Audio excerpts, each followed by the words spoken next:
Councillor Lindell, and then Councillor Lee Garcia will lead us in an invocation. Please rise.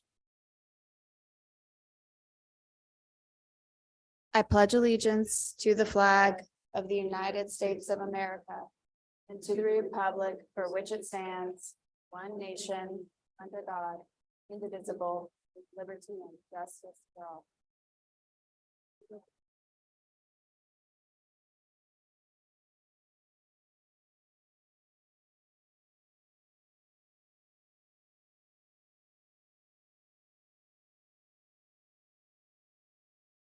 As we begin this meeting tonight, I just want to call to mind and keep in thoughts everything that's happening around the world, from turmoil in Israel and Palestine and West Bank, whether it's Russia and Ukraine, or just within our own country and ourselves. I like to always call to mind that when we convene as a governing body or as a community, that we always be respectful to each other and keep in mind that we may disagree at times, but we also are always trying to achieve the best goal for the city, our city, and our people. I'd like to say the prayer of St. Francis of Assisi. Lord, make me an instrument of your peace. Where there is hatred, let me sow love. Where there is injury, pardon. Where there is doubt, faith. Where there is despair, hope. Where there is darkness, light. And where there is sadness, joy. O divine Master, grant that I may not so much seek to be consoled as to console, to be understood as to understand, to be loved as to love. For it is in giving that we receive, it is in pardoning that we are pardoned, and it is in dying that we are born to eternal life. Amen. Thank you, Mayor. Turn it over to you. Thank you, Councillor. Are there remembrances among the members of the governing body tonight? I have one I'd like to share. I lost a dear friend on Sunday. Jim Smith passed away. He was a great listener. He was a great healer.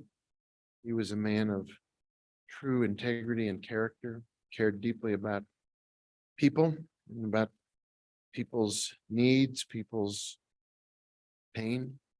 And I want to send out my love to his wife, his family, and to remember him for all the good work he did and all the help and hope he brought to people in our community. He was a very, very good man. I share with Councillor Garcia the recognition that the world is in pain right now, and here as well, but around the world. And let's seek to bring healing to everyone in Santa Fe and to all those who are afflicted, suffering, and dealing with stress, strife, and hard times in Santa Fe. Moment of thought and a moment of prayer.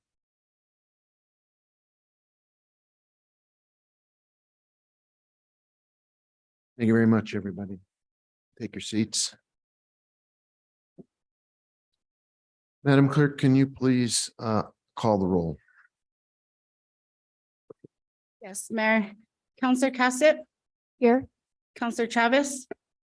Here. Councillor Lee Garcia. Here. Councillor Michael Garcia. Present. Councillor Lindell. Here. Councillor Rivera. Here. Councillor Romero Worth. Here. Councilwoman Villarreal. Present. Mayor Weber. Present. Mayor, you have a quorum. Thank you. I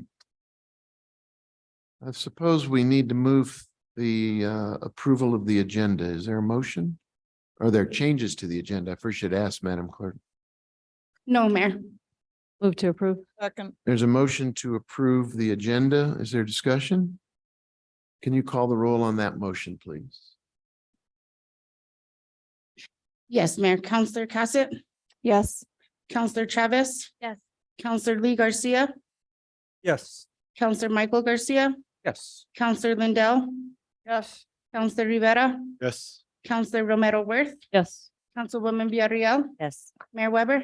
Yes, Motion passed. thank you. Are there changes to the consent agenda? No, Mayor. Can I get a motion to, Councillor Garcia has a hand up. Just one quick question for item I. And I see Director Oster's here. Should be a very, very quick question.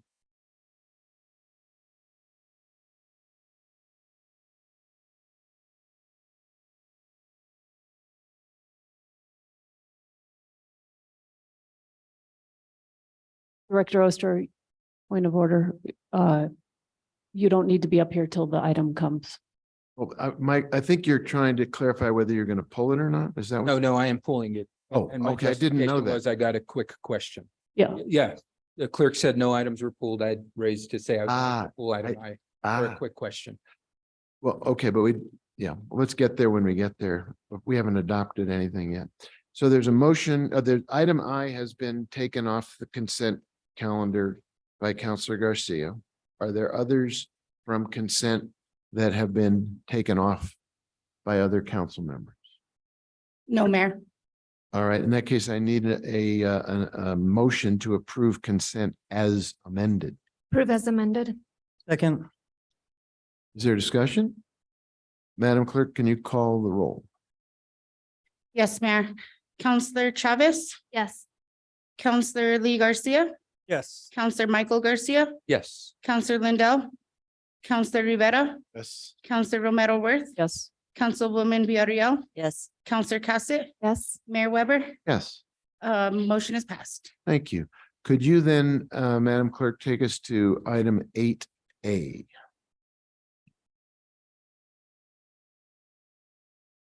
Yes, Mayor, AA is a presentation. It's a community risk reduction analysis and strategic plan for the city of Santa Fe Fire Department. And we have Stephen G. Knight, PhD, Fitch and Associates here to present. Mr. Mayor, members of the council, if I may introduce this item. The community health risk assessment was a project that we launched when Chief Babcock was here. He and I spoke about the need to have a evidence and data-driven way of making decisions about growth in the fire department, to understand which directions we needed to take the fire department in. And we're very excited that Fitch was the company that we were able to get to do the study. They have a wonderful national reputation in this realm, and they were very helpful in this regard.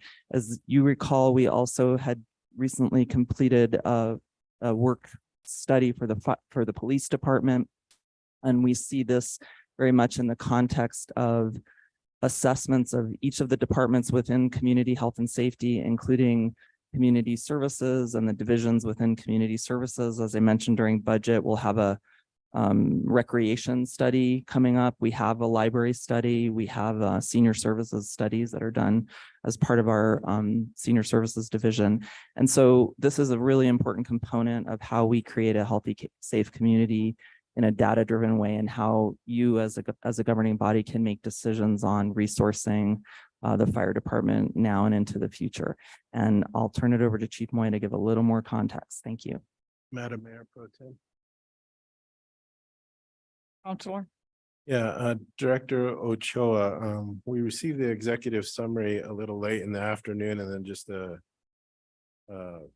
paper copy right before the meeting. Are we going to have opportunities to ask questions, to dive into this a little deeper? Mr. Mayor, Councilor Rivera, yes, our apologies. There was a technical glitch in uploading the report itself, and we only realized that today, which is why you have paper copies there for the public. The report has been uploaded right now. Fitch has generously agreed to answer additional questions that you all may have as you have time to read through that report. And so please reach out to Chief Moya and we will arrange those conversations to be had. If we need to bring back a public conversation with additional questions, we're happy to do that as well. It's a pretty technical report. You'll need some time to look at it, and we apologize for the technical glitch on that. But yes, you'll have the ability to ask more questions on that. Thank you. Thank you, Mayor. and Mayor Pro Tem. Thank you, Counselor. And Mayor Pro Tem. Mayor, Yes, so it was mentioned that the report was uploaded for the public? Is it on the city's website or it's been uploaded to PrimeGov, or where does the public find this report that's on our Mayor, desk? Counselor, Marworth, yeah, it's been uploaded to PrimeGov and it's sitting right below the presentation. Thank you, Mayor. Okay, thank you. Any other questions? I apologize. I had to step out for a minute. All good. Mayor, thank you. Chief, you have the floor. I just want to say a few things. This has been a great learning curve for me. We have met with Fitch and Associates for the past 10 to 11 months. Chief Johnson has fed them data for the last 6 months. So this is a very data-driven report. I am very pleased with the report. I'm very excited to present something that's not coming just from me or from Director Ochoa. It's coming from a third-party agency that's done a lot of research and a lot of data. So it is something that I feel will help the department move forward in the future and also give you guys, the governing body, the ability to see, what your districts look like, how the Santa Fe Fire Department has grown in the past and how it should be grown in the future. So with that, I will let Mr. Knight come up and start his presentation. Good evening. I also wanted to introduce one of our senior consultants that worked on this. Chief Eric Nickel is with me as well, in case I have a technical glitch. Jump in there. So we were asked to put together a pretty brief presentation for the council. I understand that you didn't have a lot of time to review the material. So again, like the director said, we'd be more than happy to address that in any manner that we need to in the future as you have more time to get into it. This is going to be a high level overview that really focuses on the key points. So one of the things I'd like to share a little bit about standard of cover, if you're not familiar with that term, really came out of, as I understand, out of World War II. And it was a mechanism to help understand how to align resource allocation and investment with the types of risks that you have in a nationalized, protective service that came out of that. So the United States adopted that probably 50 years later. It's a key component to the accreditation model for the fire service. If you're not familiar with that, it's kind of the CLIA equivalent from PD for the fire service. So it's a key component to aligning and measuring the types of risks that you have in your community and what kind of resource allocation to mitigate those kind of risks.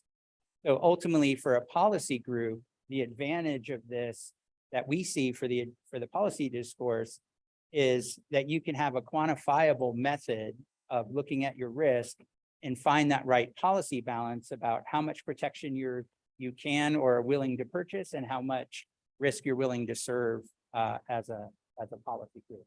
So this will help kind of drive that and define that a little bit. So these are the kind of the steps that we're going to walk through. A little bit about our firm, but I'll only take a second on that. We'll talk about the priorities, the executive summaries, and any of our findings and recommendations. One thing you will see, even though it's very data driven, our perspective as a firm is to provide quality data so that you can set policy. We don't get overly prescriptive in our recommendations unless we're asked to, because we really want to give you the full spectrum, if you will, of the alternatives that are available. So a little bit about our firm. We've been around nearly 40 years. It's our 39th year now. And strong background in public safety consulting. We've been in all 50 states, 12 countries, every continent except Antarctica. I'm not sure what's there to evaluate, but we haven't been there yet or not. And both Chief Nickel and I came through from the fire service and then went into consulting later. So I'll be happy to answer anything specific on that. So ultimately, for the executive summary, when you do have a chance to see that, there were 6 main priorities that we kind of condensed all of the information back to. And that was looking at improving dispatch and total response times for your community. I know the department, we had a discussion, you're making some headway in that already. So some of these are already getting good momentum. Planning to meet increased community demands as the call volume continues to go up, as you contemplate annexed areas and other things like that. that will change the dynamics of your footprint of what you're being asked to do today. Introducing outcome measures to performance management strategies. So we're going to talk a little bit about what the industry is looking to do.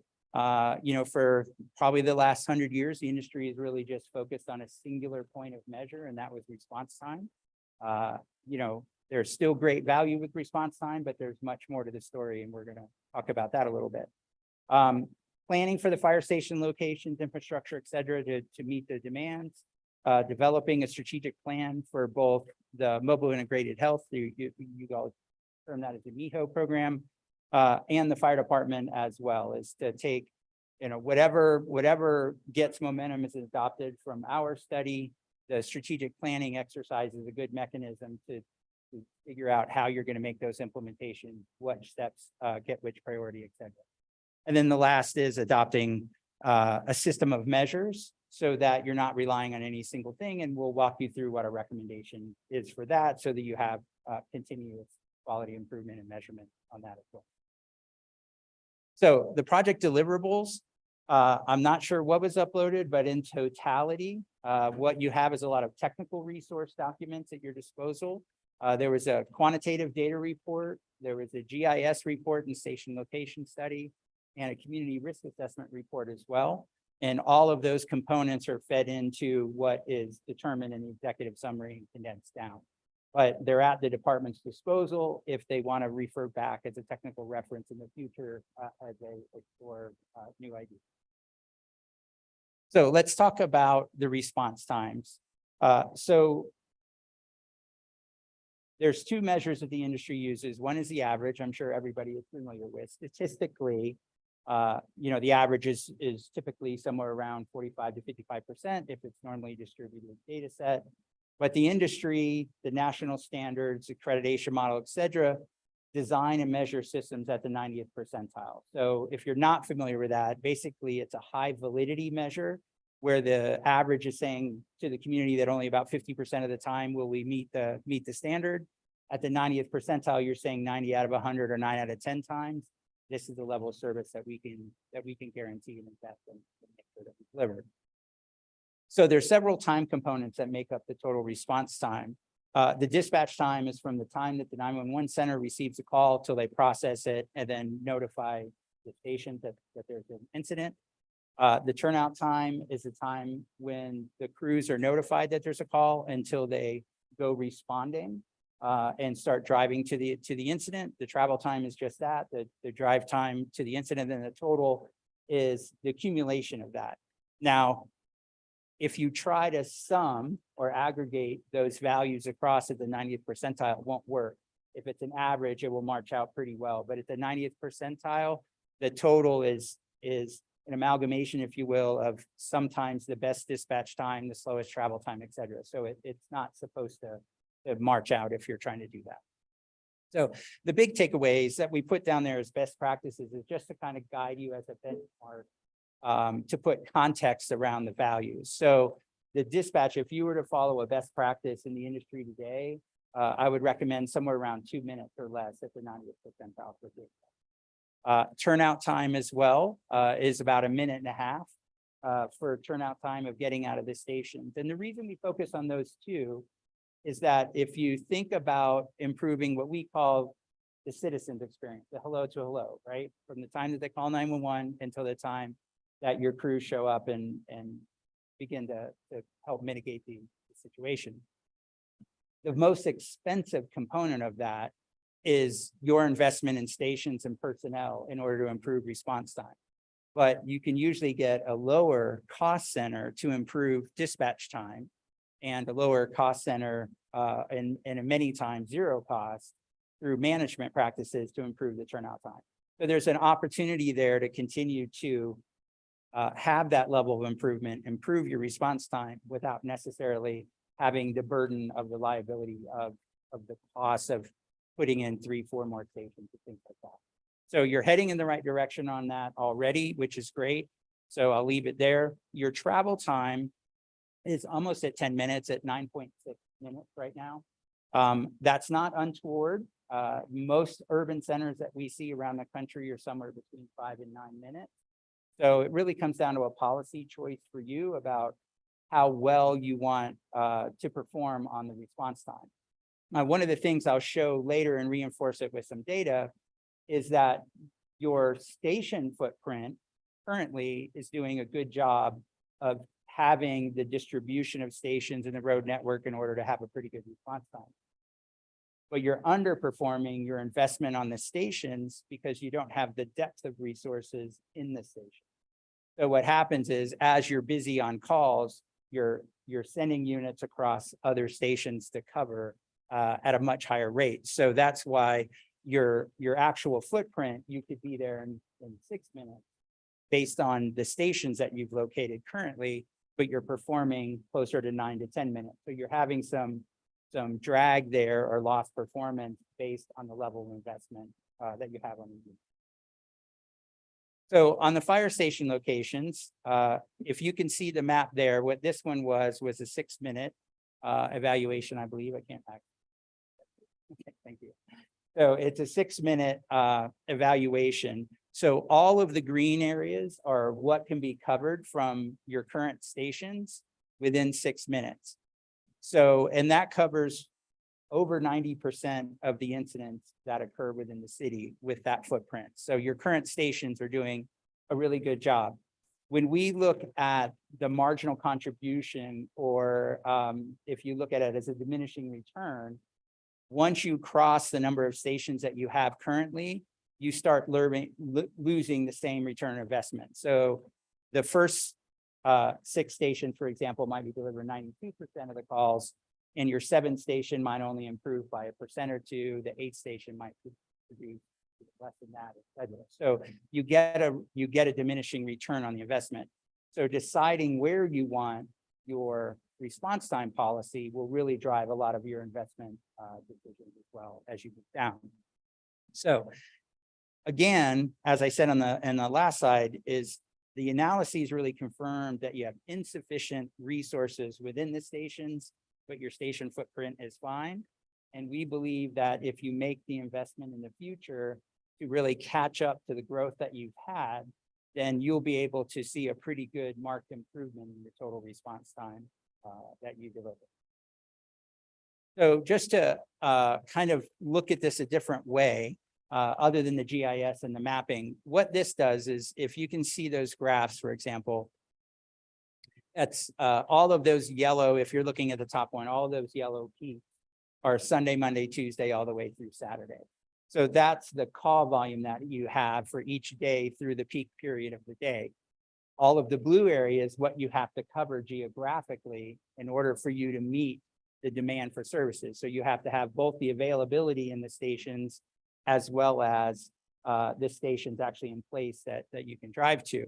So the red line is what your current staffing is. So if you look at that, your current deployment of 7 units falls short of you being able to cover that. So all of those blue areas that are above that red line are where you're under-resourced throughout most of the peak of the day, and stations are trying to cover each other back and forth, and that's where you lose some of the efficiencies that you had on your capital facility investment. The bottom one is really what our course correction is, and our recommendation is that you need 2 more of your EMS transport units in the system. And you can see that the red line, your staffing of the number of resources would then be well aligned to cover all of those peaks and valleys. So your resource allocation will match the community services. So again, that translates to a much improved response time.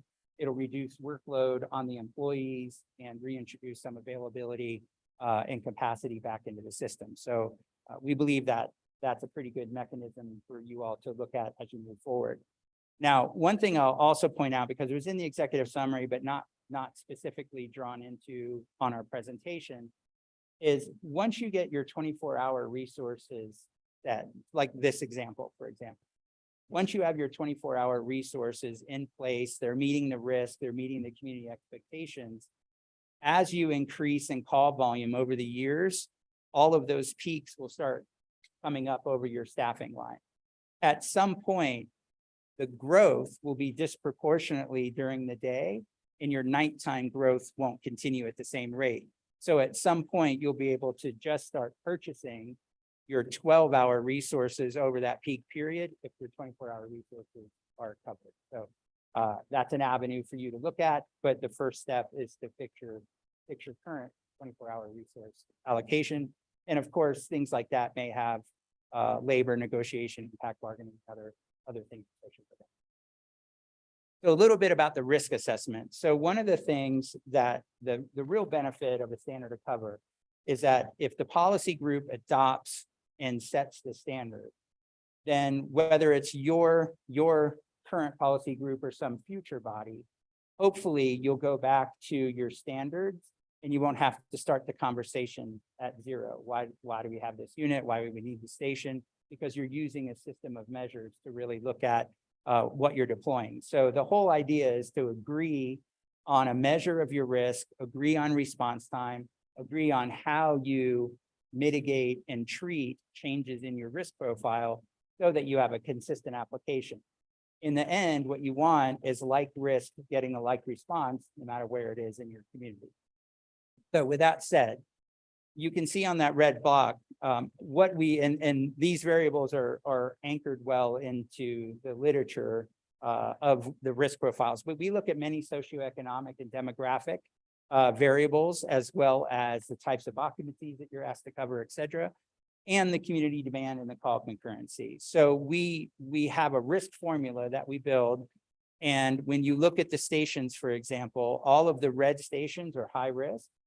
So theoretically, a high-risk station should have more units and or personnel to handle the risk in that station versus, say, a low-risk station that may be able to handle their risk with a single unit, for example. So there should be a progression of your resource based on the investment based on the risk. So the yellow one is moderate and the green is your low risk.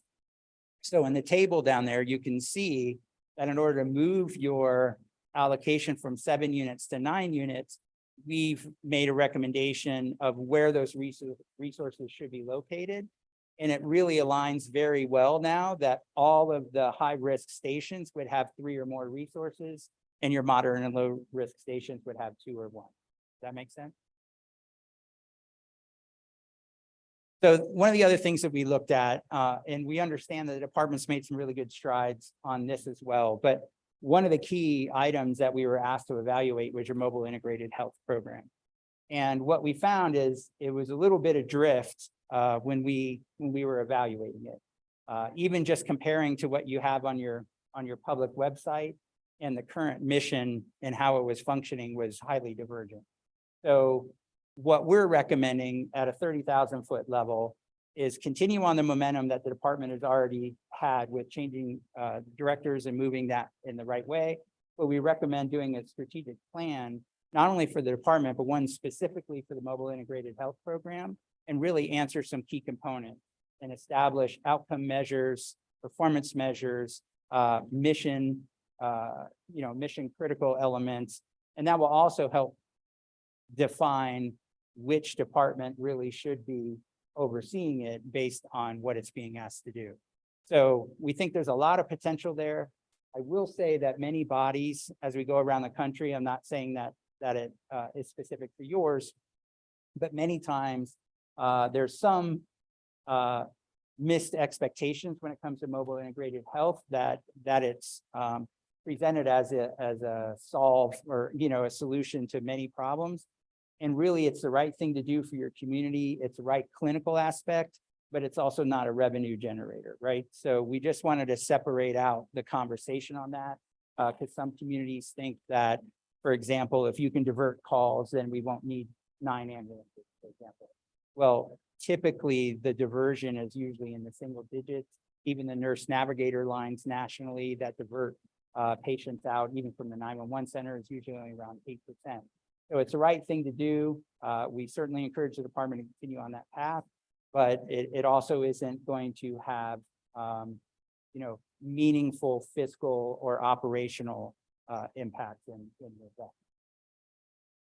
So let's talk about outcome measures a little bit. So one of the things that we look at on outcomes. So again, right now, and we've even talked about response times a lot this evening, but eventually, let's just say that as a policy decision, you adopt a 6-minute travel time. And that's your level of investment, your resource allocation. That's the level of service that you want to codify and have the department personnel plan for. But as you move forward, once you start introducing some outcome measures, things like how often do we keep the fire to the house of origin? How often do we keep the fire to the room of origin? What was the success on cardiac arrest? Things like that. What you can do is start to desensitize your response to response time in and of itself as a singular measure. So for example, let's say your cardiac arrest survival rate is meeting all of your established outcomes and goals, but your response time increased by 30 seconds last year. Well, at that point, it becomes purely a policy decision for you because your outcomes are being met. How quickly and how sensitive you are to the change in response time gives you as a body a little more flexibility to navigate that. Where if response time was the only measure available to you, then you're going to have to react much more quickly to moderate changes that occur.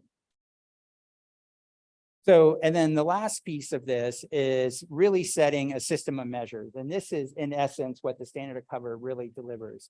I would recommend thinking of this almost as a system of triggers so that you understand these are all the things we measure. We measure them quarterly, we measure something monthly, we measure other things annually. But what we're looking at is instead of having any single measure tip the scale, we really want to look at totality of the system, how it's performing, and then continue to monitor those and only treat the things that come along. And then you can dig a little deeper to find out what's the root cause of some of those changes. So we broke it out by the department, and it has to do with the dispatch times, turnout times, response times, staffing, and well as other things that we didn't really talk about in the presentation, but simultaneity of events or call concurrency, the station reliability, how often are they available to actually go to the call that they're supposed to go to, and things like that. So we built a pretty good system of measures for the department, and we've expressed to them, and I'll share with the body, the system is really the greatest value. We gave the department a starter kit based on our experience and based on what capabilities you have, but the department has the flexibility to update that and make it their own. We don't want to be overly prescriptive. So with that, that was kind of the 30,000-foot view, but I'll be happy to answer any questions if you have any. Thank you. Thanks very much. And Director Ochoa or Chief Moy, do you want to say anything before we go to questions from the governing body? Do we have a wrap-up comment, or we're good to go?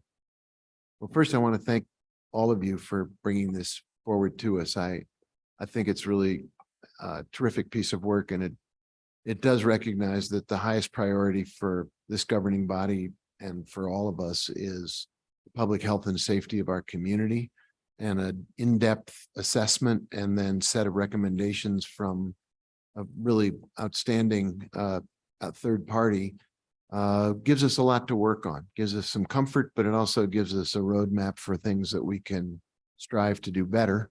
And I know all of us, whether we've had the time to read it totally at this point or not, we really do want to dig in and probably can lead to further conversations.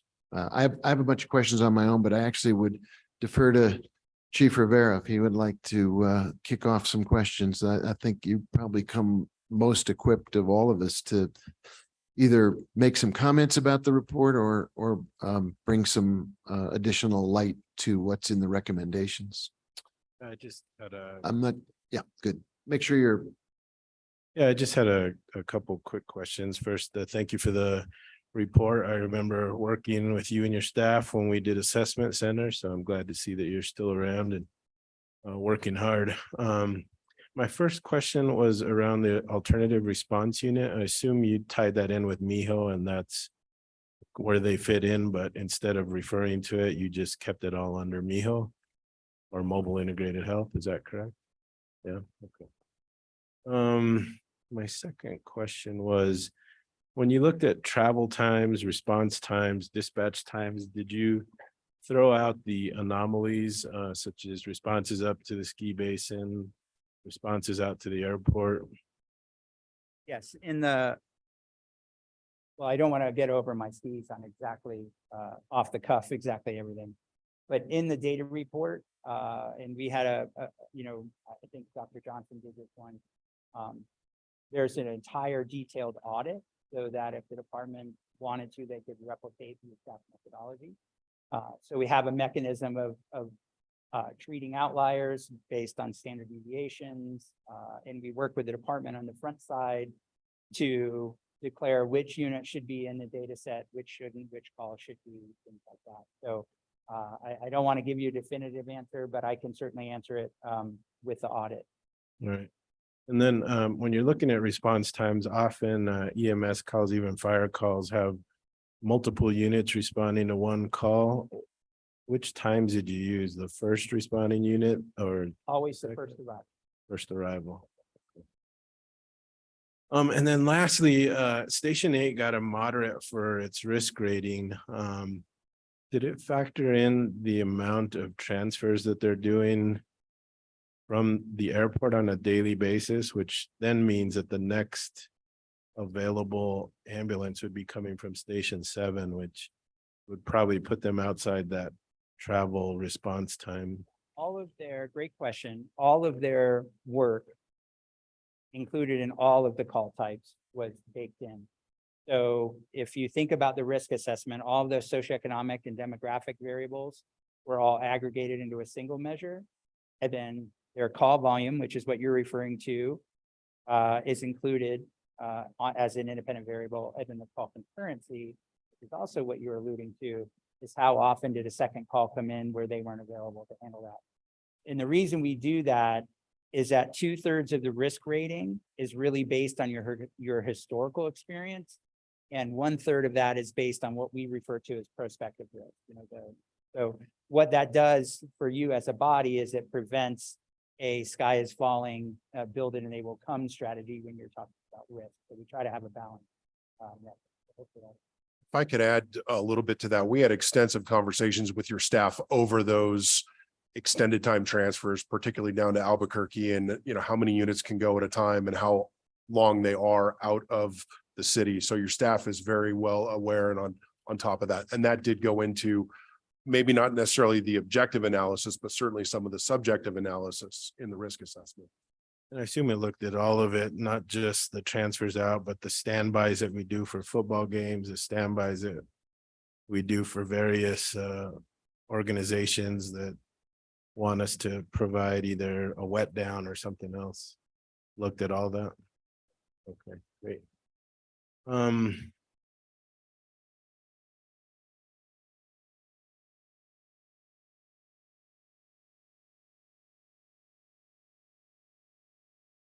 So did it also look at, so again, back to the airport transfers and the transports to Albuquerque? Typically you have to stay there. I believe this is the way they still do it. Chief Moya can correct me if I'm wrong.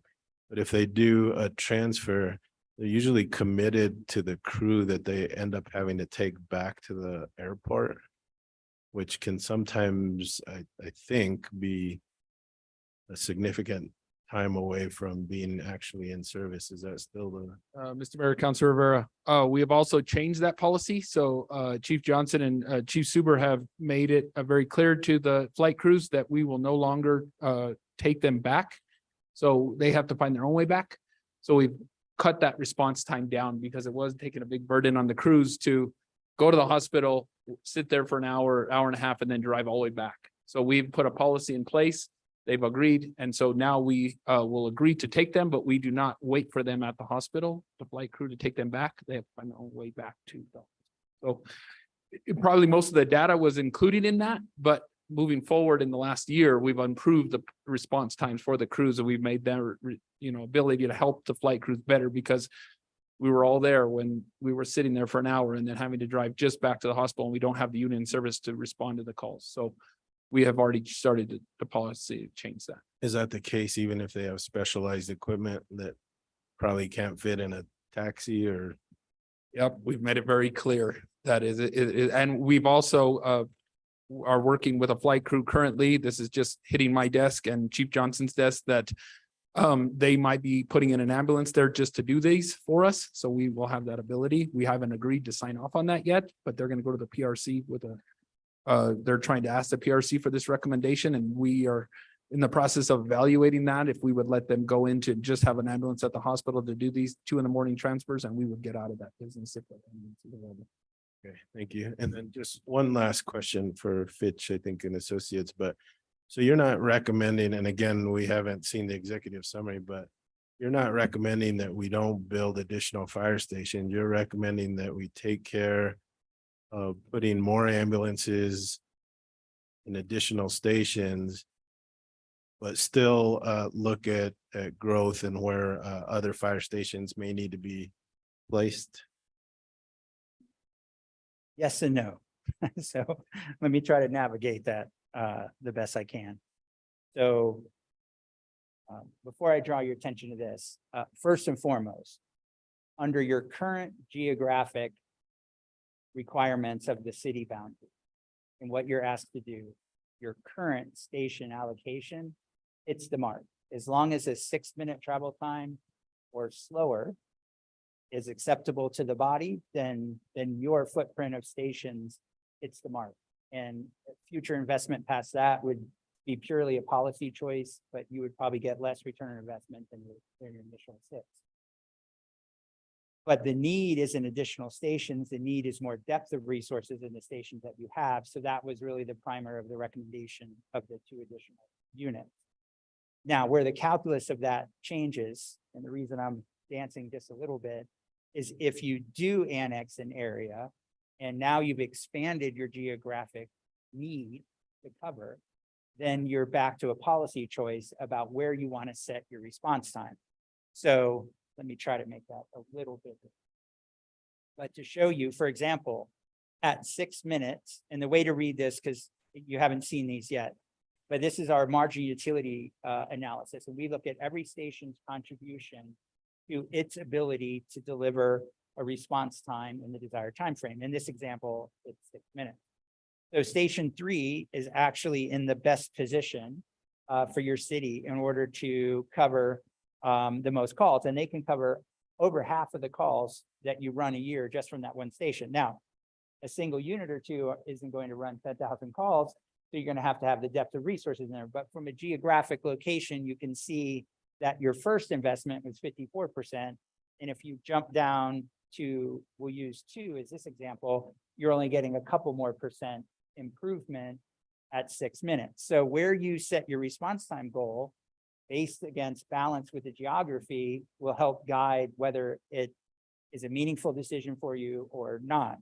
The other example, and I'll go to 8 minutes, is you can see that at 8 minutes, all of the green area from your existing stations is covering that pretty well. So it really comes down to a policy decision. If you have that new geographic area that you have to cover, where you set the pendulum. At 6 minutes, there's a geographic need. At 8 minutes, you're covered with your current station. So you just have to pick a lane on what level of service you want to provide. And then, of course, I'd be remiss if I didn't say that sometimes bodies have to make decisions to put a station in place for non-operational reasons, right? So if that's the case, we certainly aren't going to tell you not to do it, but I will be firm on saying that your greatest return on investment would be additional resources first, and then you can continue to evaluate, whether or not you need it.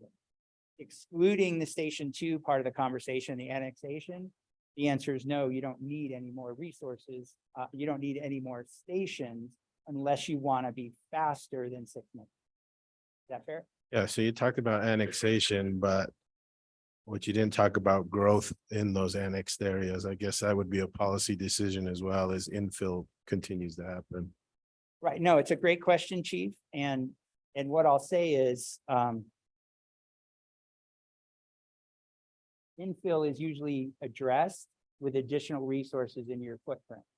Unless your geography changes or your road impedance changes significant enough that you need to have more stations placed closer, your footprint will be fine. You just may need to add an additional resource 3 years from now, an additional resource 5 years from now, et cetera. as that infill grows and your call volume and demand improves. So, but as long as your road network stays stable, your station footprint is resident. In the community risk assessment, we did analyze using the city's data, your future land use, particularly down in, I think it's the southwest corridor area around the airport. So it does take that into consideration. We did look at that as an overall analysis of your community risk. Thank you very much. Questions from, yeah, well, Councilwoman, did you have your hand up? You both get a turn, I'm sure. Right. Thank you, Mayor. Thank you for this assessment. I hope it helps staff with creating efficiencies and also looking at structural changes potentially. I think for us, the chairs for the Community Health and Safety Task Force, it would have been helpful to have this information to fold it into some of our recommendations.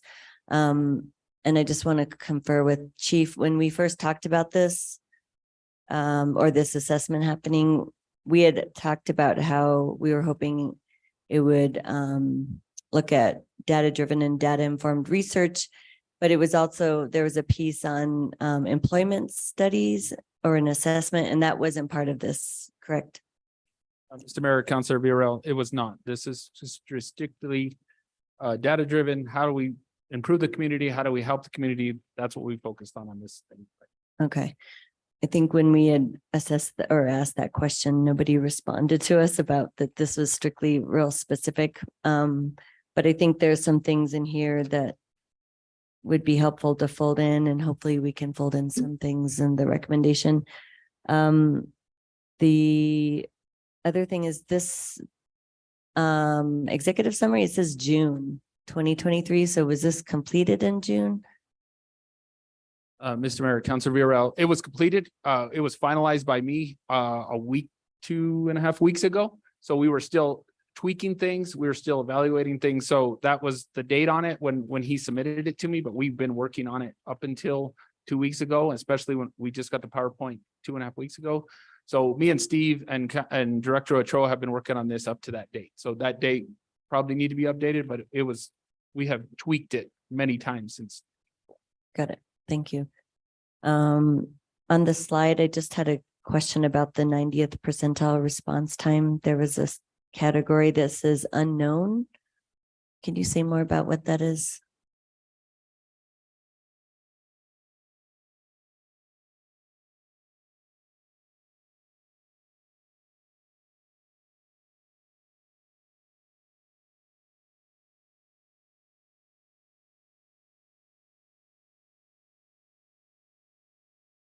Okay, so we break them out by program area, all the calls. So we have the aviation calls, we have the emergency medical services, fire, hazmat, rescue. The unknown are some of the, good intent type calls. It's kind of a catch-all bucket for the calls that don't neatly fall into other programs. And can you give examples of what might fall into that category? Mr. Mayor, Councilor Villarreal, yeah, that could include standbys.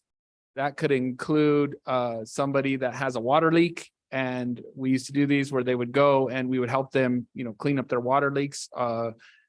It could be a power line down. It's very all across the board. So it's not specific to any of these calls. So everything gets dropped into the bottom bucket. So sometimes that will last longer, especially our dedicated standbys. Chief Martinez has implemented in the last 6 months a way to track them all. So we're actually putting it in image trend. So every single call that we run on is tracked, including all the standbys. So we're getting better data-driven ways to improve, everything else we do in the fire service. From I think last week we did 37 dedicated standbys in 1 month. From football standbys are really popular right now, and we're doing 3 a night. So I think that is where we're starting to get better at, is showing everything we do. In the past, we've never really captured all that stuff. So now we're trying to get better at that. So that number would probably even go up more. We do at the National Cemetery, we fly the flag for anybody that asks almost 2 to 3 times a month, just to, show support to those families that are having those people. So there's many things in the unknown category. So basically anything that not falls in those, Steve took it all in on him to dump into that category. And in the bigger report, do you actually list some of those so people, so you know? Because I think it'd be important to list them because people don't know what that means. And I'm wondering if it also includes like cats and trees. That's what I was thinking, but I wasn't sure. But yes, in the data report, in the technical support resources, the data report and the community risk report actually delineates all of the call types, where they fell in the risk profile and Got it. where they fell in the program areas. Got it. And is that why there isn't a response time average? Well, depending on the sample size is pretty small on this one, there's only 13 calls. So what can happen is if the department wasn't tracking their times, but they just had the calls, then it wouldn't be included in the response time analysis. It would be included in the overall workload tables, right? Because if we didn't have an on-scene time or a dispatch time, things like that, it wouldn't categorize. So in the data report, you'll see everything's broken out by all the activity. And then this is specific to performance. So we had to have the data field. Okay. And then the total line is the average of all of the other activities. Yes. Okay. It's actually run independently on this one because it's a 90th percentile, but yeah. Got it. Okay, thank you. And then when you were talking about resources, if you know the distribution of the stations or the locations is sufficient, but the depth of resources we're under resourced. So can you explain more what you mean by resources? Like, are you talking about equipment? Are you talking about staffing? Are you talking about expertise? Can you say more about that? Yes, absolutely. Staffing and equipment. So if you think of it this way, the investment of the stations that you have today, based on your road network, based on your average speeds, should be delivering a 6-minute travel time to all your, greater than 90% of your. But you're performing between 9 and 10 minutes because you don't have sufficient resources in those stations. So it's underperforming the investment on the fixed facilities. So the remedy is to get additional staff. Our recommendation are 2 of your medic units in order to do that. So it would be the capital asset and the person. Got it. Okay. Then you said a statement, but I couldn't figure out what you meant by it. You stated something was not a revenue generator. What was not the revenue generator? Yeah, the mobile integrated health.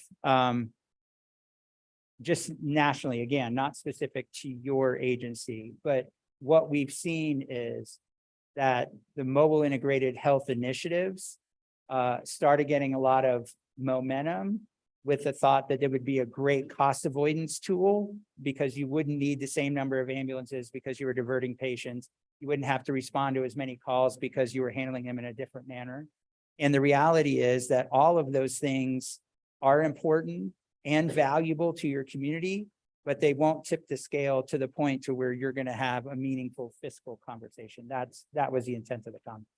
In terms of savings Or revenue. So how do calls become revenue generators? I don't understand that. No, so think of it this way. Well, actually, and it can work against you in some respects too, depending on what your policy choice is on billing. But for example, say you divert a call, right, that may have gotten transported by an ambulance, but you diverted it and treated it in a different way. Clinically, that makes great sense, but it does erode your revenue from the billing, the patient services billing. But that's not really what I'm talking about. More importantly, what I'm talking about is if you can divert sufficient resources, then, and I'll just use that example here, maybe you don't need 9 resources, maybe you only need 8, or maybe you only need 7. But in reality, the national experience is you're just not diverting sufficient resources to overcome your annual growth in call volume. So it's the right thing to do. We encourage you to do it. It's very helpful to the community. Clinically, it's well-founded. We just want to separate the conversation that it's a revenue or fiscal solution. It's really not. All right. And the other question I had was, I think it's slide 10, maybe, and there's different boxes about recommendations. And there's two that I wanted maybe for you to elaborate a little bit more, because I wasn't quite sure what you meant. One says ensure that MIHO leadership and or department oversight, whether that's fire law, health, is well aligned with either refreshed or stated policy goals. Yeah, so the root of that, which you may have already introduced the remedy to in between our first draft and this presentation. Part of the question that we wanted to pose is, because it migrated so far from what its initial intent was, it appeared to be more of a law enforcement solution in the current state than it was a medical solution. So what we wanted to at least explore is the conversation of, once you wrestle down, what are you trying to accomplish? What are the outcome measures that you want to accomplish? Make sure it's aligned with the right governance model for which department within the city should have the right oversight. That was really the intent of that. And you're saying the way it's stated now with our policy goals, it's not aligning Well, it's not aligning with your initial intent, but of But it- MIHO, not of ARU.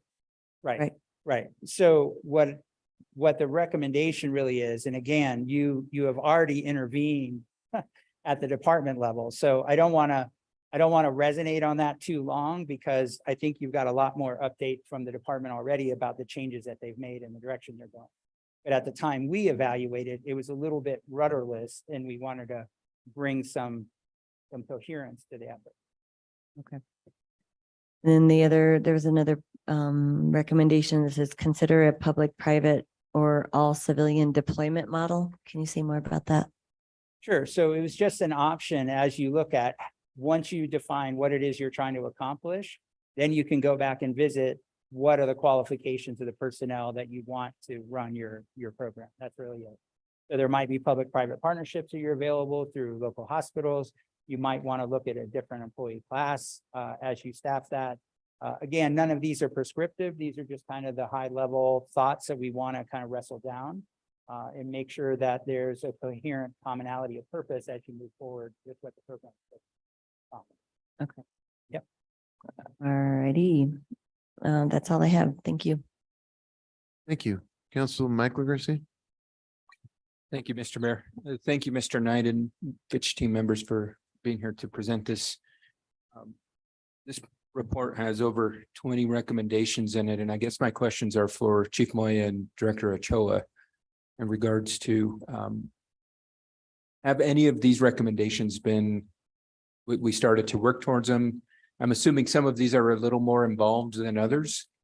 Some might be more low-hanging fruit. Some might take much more time, resources, policy, et cetera. So I guess the question is, do we have a plan in regards to how we can begin to address some of these recommendations?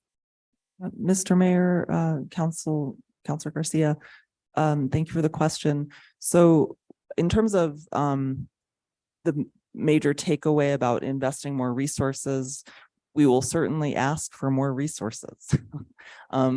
We would love to be able to provide some relief on high call volumes for our EMS folks, which will increase our ability to respond to things like cardiac arrest and every other kind of call that is coming in.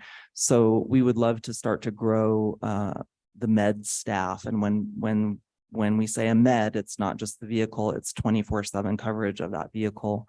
So we would like to, if there's possibility, to ask you all to help us with that. In terms of response times, the fire department has begun to make some really exciting changes in that regard. And so I'll let Chief Moya speak to some of the things that have been done around that. But in terms of the recommendations around strategic planning for the MIH program and within that ARU, staff has already begun to put together a scope of work for that specific strategic planning. We're very aware that there's been a lot of different things that that program is trying to do. And I'll just say, in the context of the fire department, these are people who just want to help everybody, from the person who has the cat in the tree to the person who has a older adult at home with dementia. So it's not a fault that we've been trying to deal with, you know, high utilizers of 911 in the MIH program, and also the fact that we don't have a very substantial behavioral health system to support all of that. And we do long-term case management in that program. And by the way, we want to do crisis response in the field via ARU. That's just what the fire department has always done. You see a need and you try to figure out how to solve it. So, but the strategic planning on MIH is going to really help hone what we're doing there. So with that, I'll turn it over to Chief Moya to talk about some of the exciting things that the team's been doing around response times in particular. Or Counselor Garcia, yeah, thank you. I'm glad you brought that up. A big thing that we did, I implemented, I think about 8 months ago, is we started putting TVs at every station. I don't know if you've been around the stations to see them. So the biggest part is better communication from my team to the field, making sure, you know, we're able to communicate better. But the key to this whole thing that I saw and I loved is the company's called First Arriving. And what happens is that dispatch, when everything's in line, and we're getting better with dispatch to get this accomplished, is when we get a call coming in, they immediately start responding units. We hit a button and it pops up on the TV.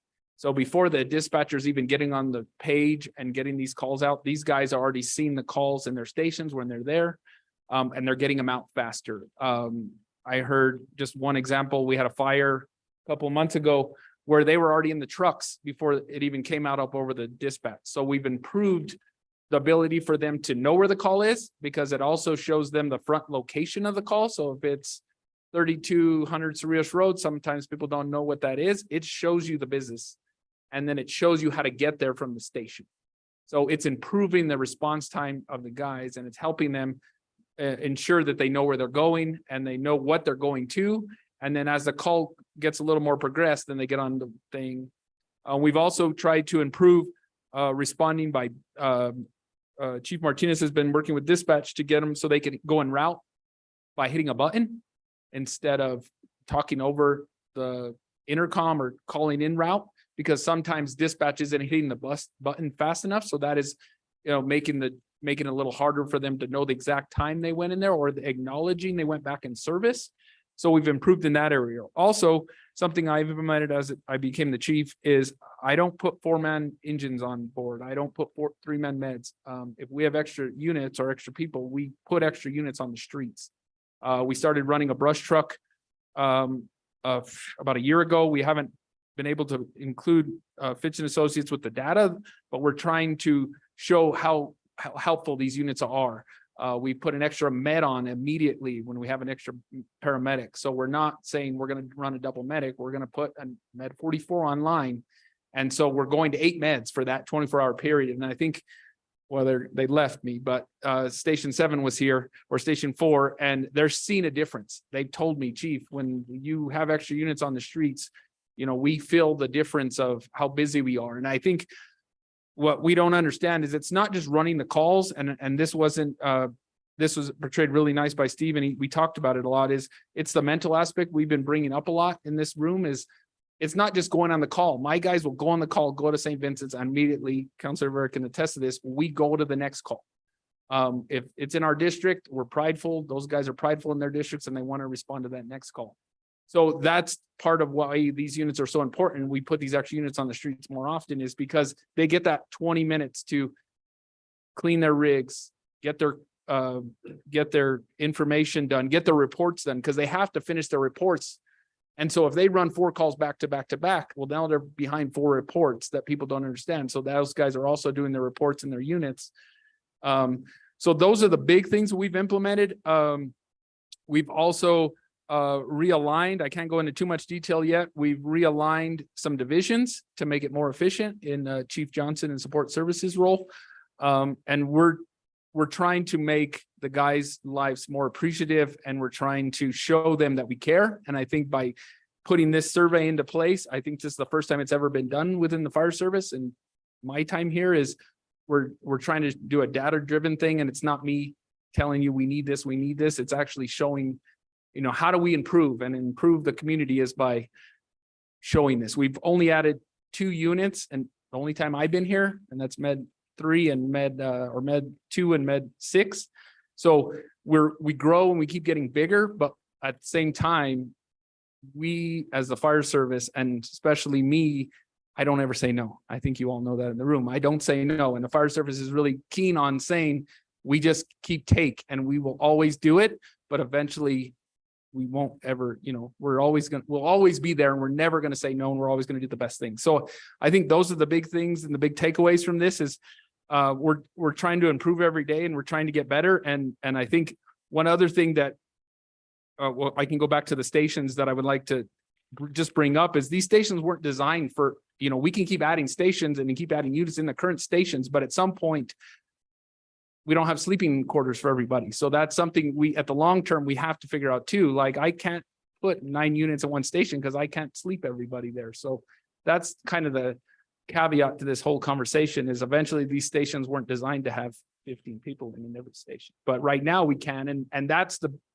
biggest thing we want to take away, is help the public as fast as we can. By putting these 2 extra units on the street helps the public first, and helps our guys get that extra 20 minutes at St. Vincent's Hospital, get that 20 minutes of, if they ran 9 calls all night long, maybe they only have to run 7 or 6 because the other unit took the other 2. So they get at least an hour of sleep, and they're not up from midnight to 2 a.m. straight or 3 a.m. straight. And sometimes that happens, and that's, what we do. But those are the big caveats to what we've tried to accomplish with this.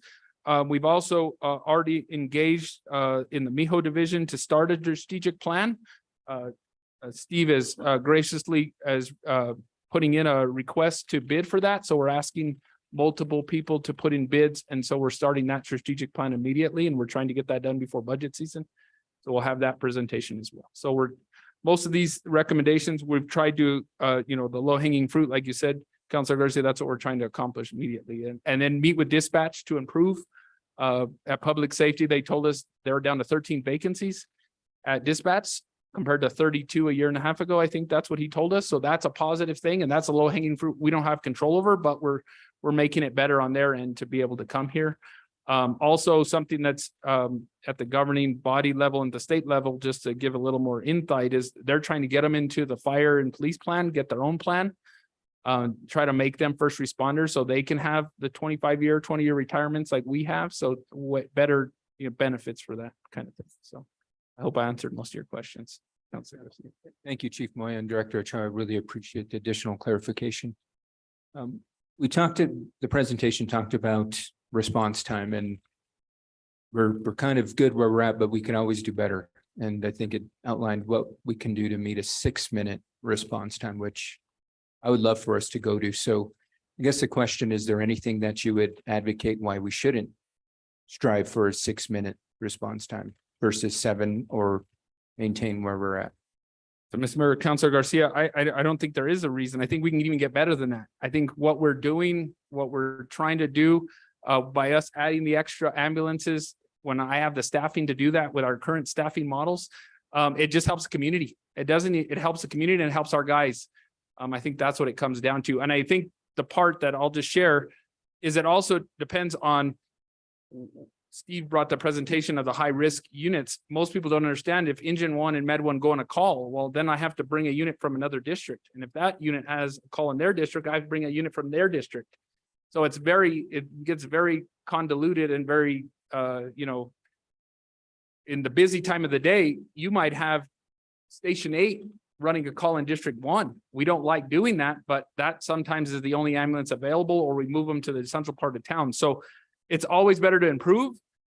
If I could get to 4 minutes, it just helps the community. That's what it all comes down to. And it helps that person, where we've been on those calls where the people say, you took forever, or you were here really fast. I think that's what people don't understand. When you're on that 911 call and you're calling 911 and it feels like for 20 minutes, and it might've been only 4, but it feels to them like you've been waiting for.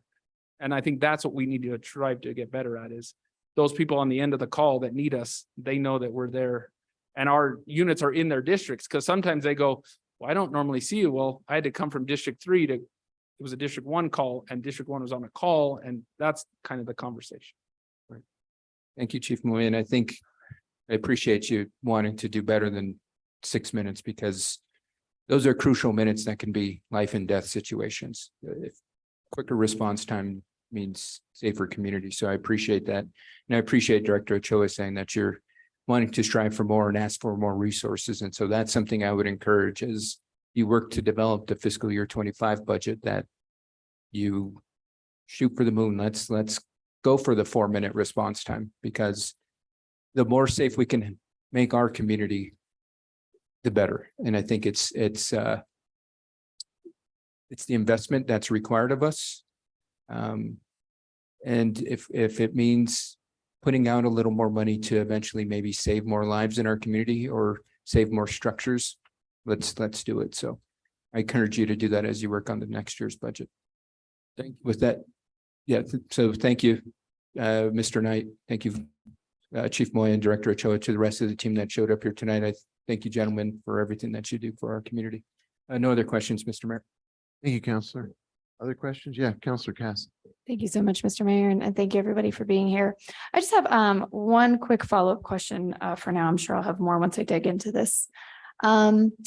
In terms of, this is a snapshot in time of where we are right now.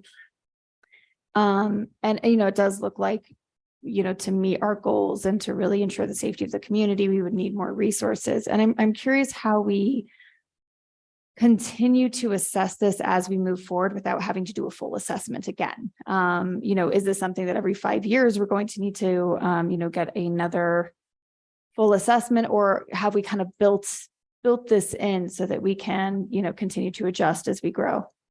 It's a great question. So following the accreditation model, just to use that as a backdrop, they require every 5 years to have a refresh. Now, that's of course a local policy decision. This system of measures, as long as the department continues with their quality improvement and manages the changes in the system, whether risk is changing, response time, call volume, call concurrency, all the things that we've built, they're a system of triggers. So you don't have to go back out if you're confident in what you're doing, or you don't see value at the time of having a third party come in and do a refresh. As long as you're continuing to monitor and measure by these, you're going to be in constant up-to-date position. And then the previous slide on the outcome measures, I was encouraged to start introducing and looking at those that have any value to you all.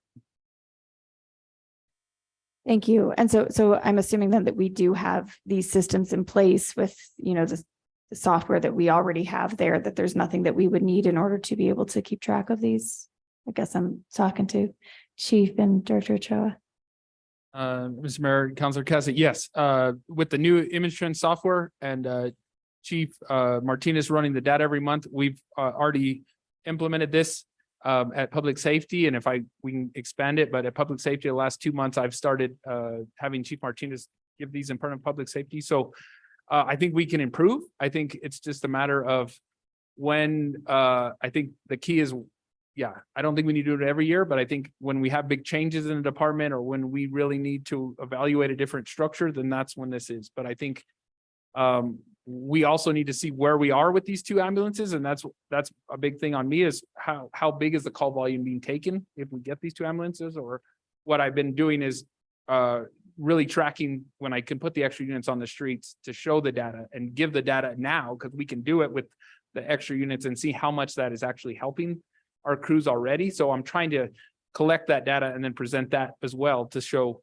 by us adding an extra ambulance, even 2 when we have the staffing to do that, or we've been running a brush truck to help in District 7 with the call volume out there. We're trying to, quantify all that and make better recommendations. So I think we have a better way of doing that, especially with our new software that we switched to. And by us tracking everything, it's really going to improve how I present things to you in the future. Wonderful. Glad to hear that. That's helpful. Mr. Mayor, Councilor Cassidy, if I may add, this is really a goal for the department as a whole, community health and safety as a whole, right? What are our benchmarks? What are our measures of our performance measures, and how are we doing? And I think that we need to implement this quarterly, where we're not just presenting data to you all and the public, but most importantly to ourselves. How are we doing? We think we're doing great. We don't think we're doing great. It's not a mystery. We have numbers, we have data that we can help make system improvements. I think people have been doing this continually all along in dribs and drabs, that we need a systematic way to show ourselves how we're doing, and show you all and show the public how we're doing, to justify resource requests, or protocol changes or whatever else it is. So this kind of system of continuous quality improvement is a goal for the community health and safety strategic plan that we are doing this year in the department as a whole. And I would say that we've made some inroads into that also as a city in the past, when we looked at the results-based accountability framework, which, is a wonderful way to look at how we're doing very objectively. Wonderful. Thank you. Appreciate that. Last question has to do with RECC. As you mentioned, Chief, they're staffing up. And this is not an area that we necessarily have control over. Were there other, besides low staffing, or a high vacancy rate, are there other things that were noticed from dispatch that we would need to be working with the county to improve? And, are they getting this information? Have they been doing something similar at the same time?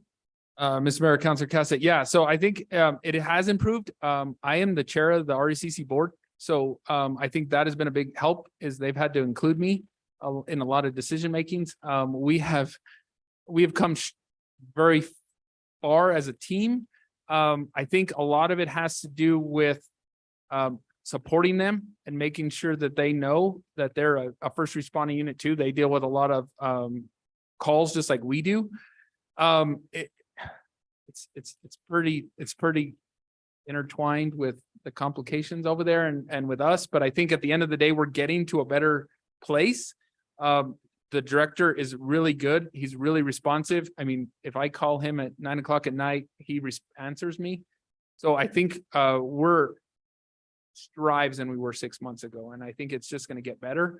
The new radio program we just implemented, we went to the state system that has improved communications, improved our out of area coverage. So I think it's just a matter of a couple months strives at getting better and improving. They're also moving to a new building. I don't know if all of you know, but they're moving to a new building. So hopefully that will help. So they're getting a building about 300 yards behind their current building. So Mr. Mayor, Councilor, if I could add, Director Lujan has also implemented a study for RECC. And so that is available to the public, and we're reviewing that to see what parts of it we can support.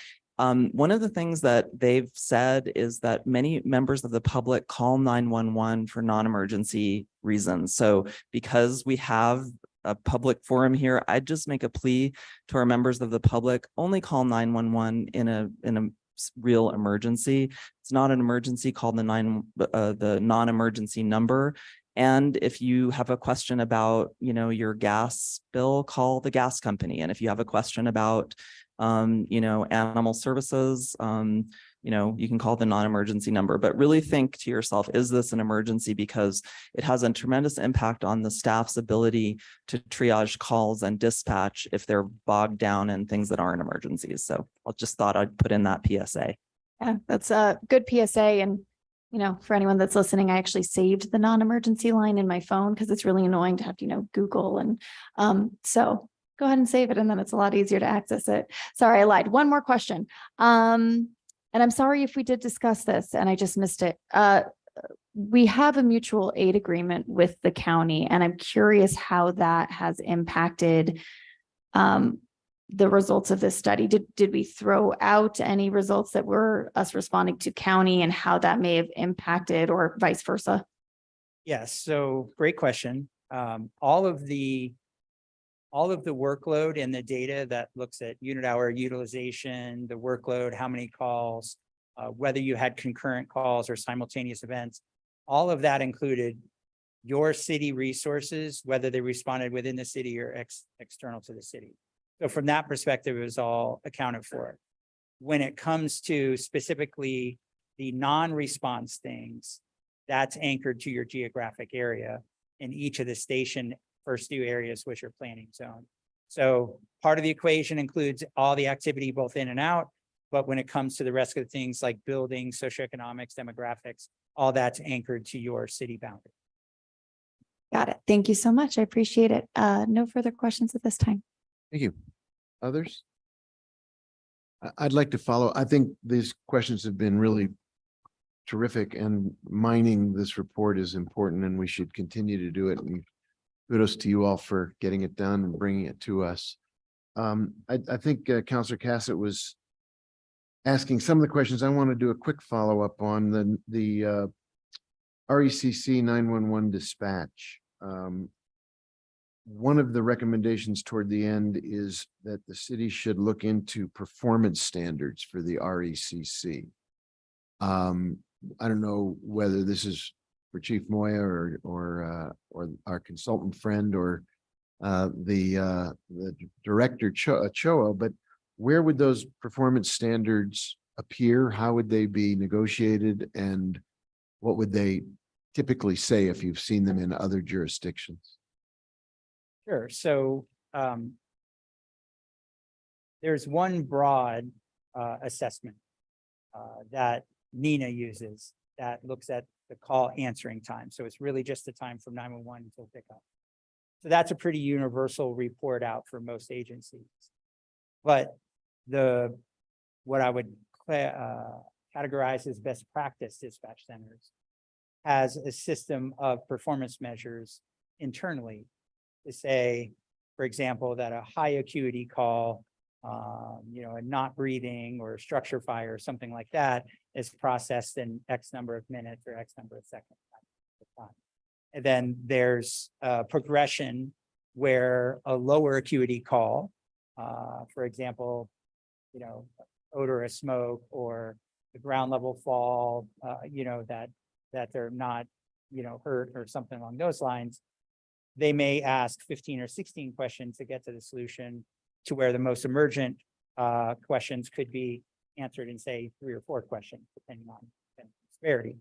So what we're describing is, and I understand, I have to hand the baton to you all at some point as far as negotiations, how much influence and all you have, but as partners in this, there ought to be some consensus and agreement on what the performance should is really our recommendation. And I know the chief knows way more about it and staffing challenges and other things, but even anchoring back to your MIHO efforts, for example, the more granularity and participation you get from the dispatch center, the more opportunity you have to track and align those calls where you send the right resource to the right kind of call.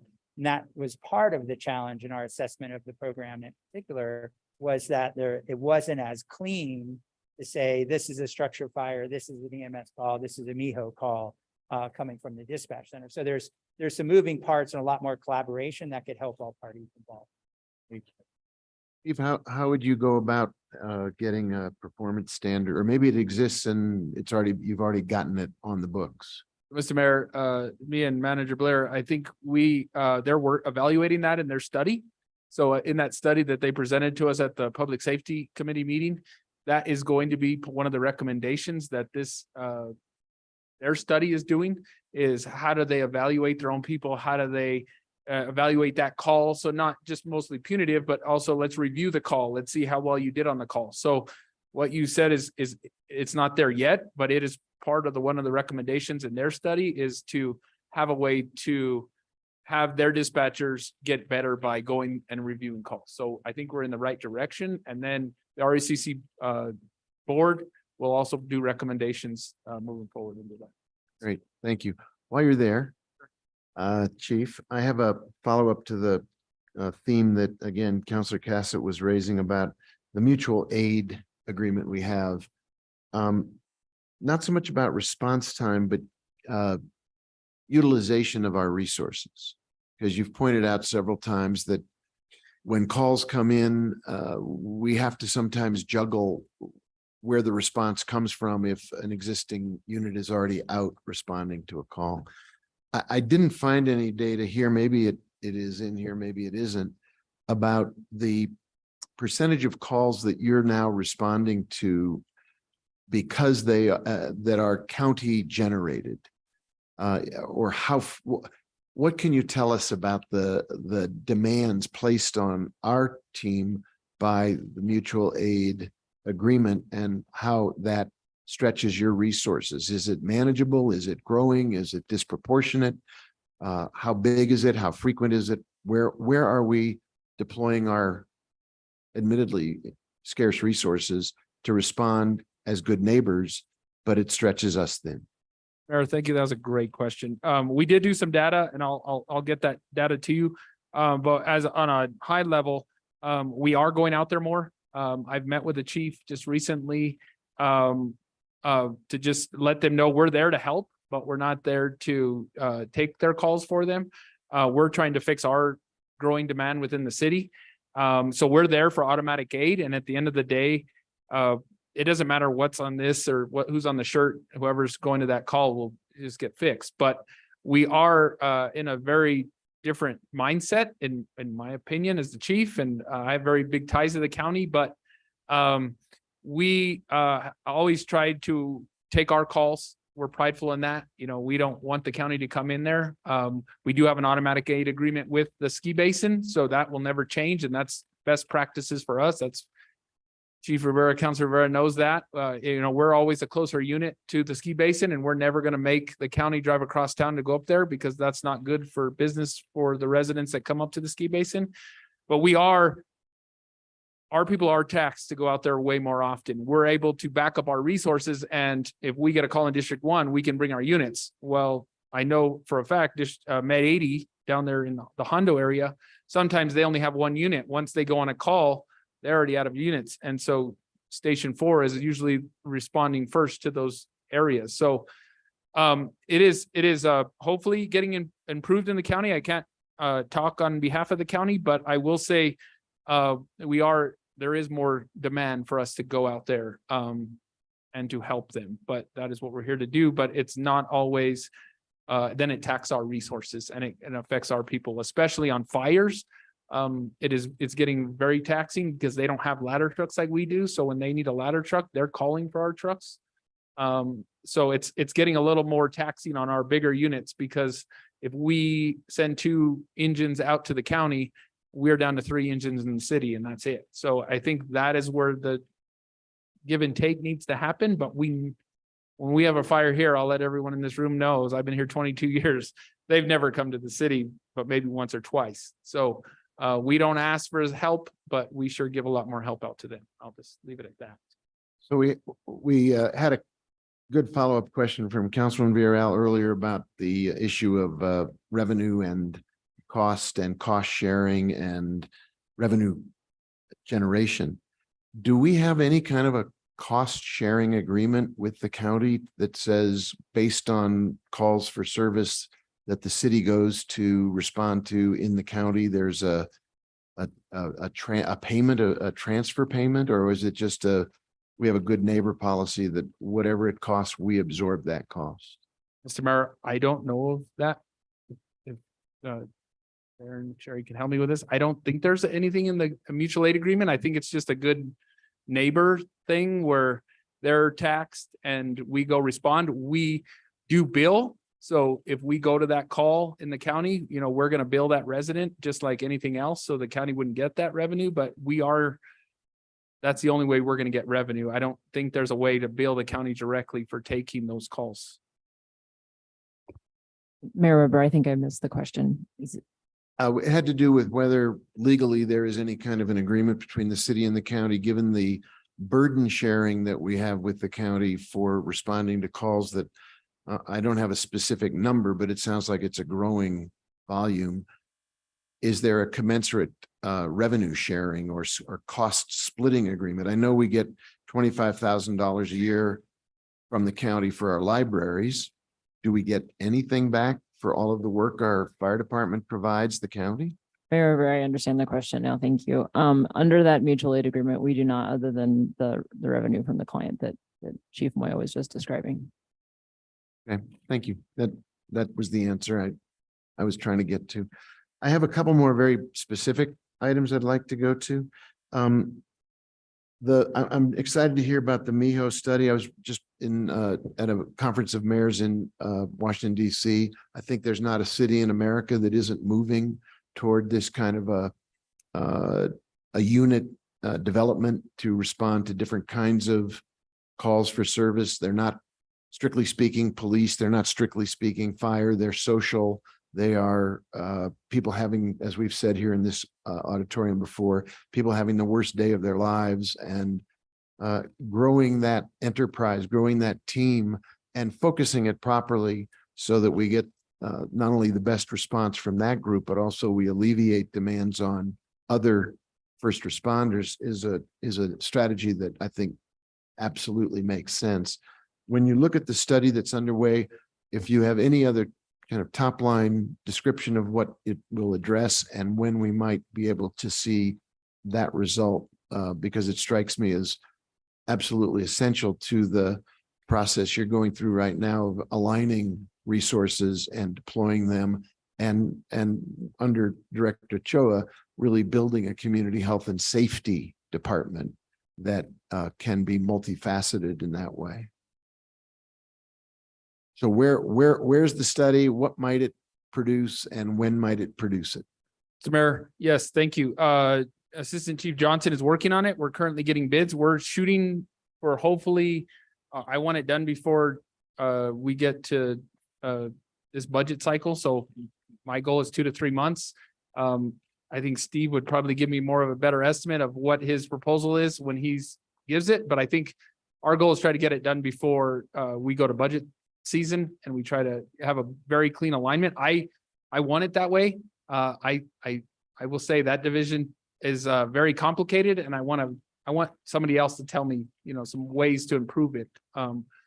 Over the years, it's been like Band-Aid fixed, and throw something at this and throw something at that. I think even in the people in the division realize that we need to, look long term. We need to grow that thing. It's a very good program. It's very well put together. We just need to fix the little, how do we get them to better communicate? So that is my goal. I hope we can hit it. Sometimes I don't hit those, but we're going to try our best to get that done. Thank you, Chief. One last question. In terms of low-hanging fruit, I noticed toward the back of the study, there's a recommendation to look into traffic signal preemption as a way of reducing travel time. That seems like a kind of a no-brainer to me. What does it take to actually make something like that happen? I know it's common practice in cities all across the country. So, Mr. Mayor, we have about 60-70% is done. So if you guys go down Cerrillos Road, you see a little eye. I don't know if anybody ever recognized the eye. That is our Opticom system. So all our engines have an Opticom system. So the newer traffic signals that we've had this system for, he's been here, and Councilor Rivera's had it, and we've had it for years, and just a little blinky light on top of our engines, and it changes the light. So really good, effective on Cerrillos Road. We don't have them on every light in the city, but it does change the traffic patterns. It does gives us full access. If we're driving down Cerrillos Road, it will change every light. Once you pass Osage and St. Mike's, it'll change as we drive down. It'll hit them all. So it's getting there. Director Wheeler and I have talked about them. Some of them didn't even know what they were.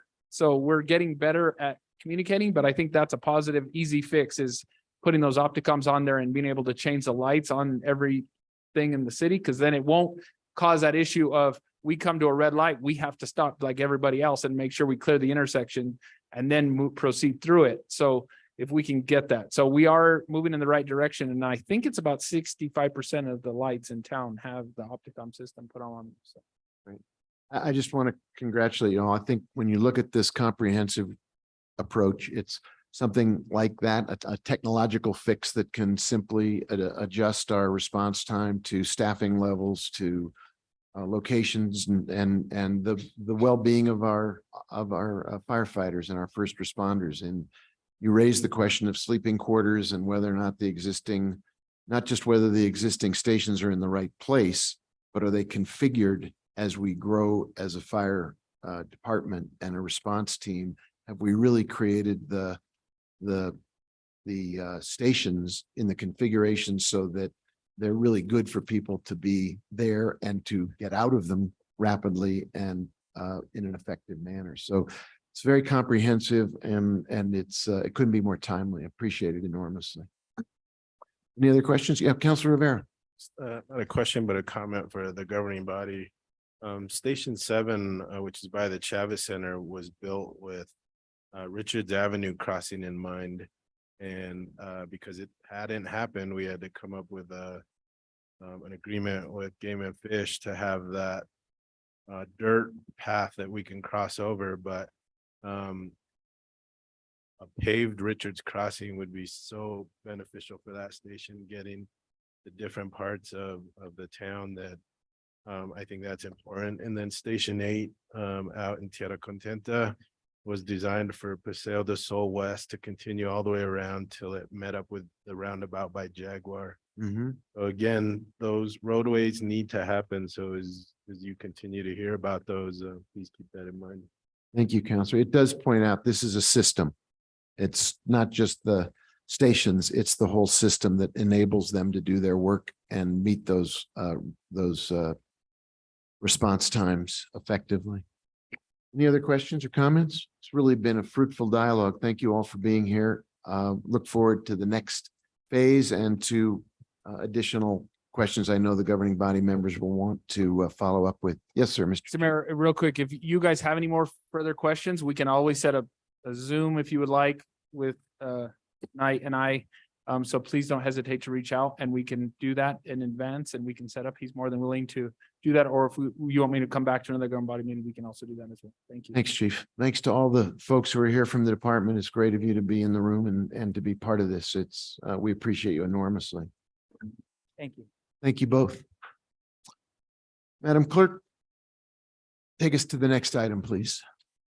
Yes, Mayor, the next item is the audit update and overview from Finance Director Emily Oster. Director Oster, you have the floor. Thank you, Mr. Mayor and members of the governing body. That was a really interesting presentation from Fire, so glad I got to join you for that one tonight. I'm happy to provide an update this evening on the status of our audits.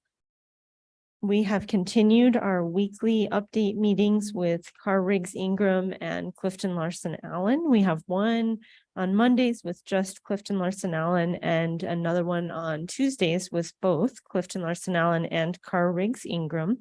Just to remind everyone, Clifton Larson Allen is the consultant and Carr Riggs Ingram is the external auditor.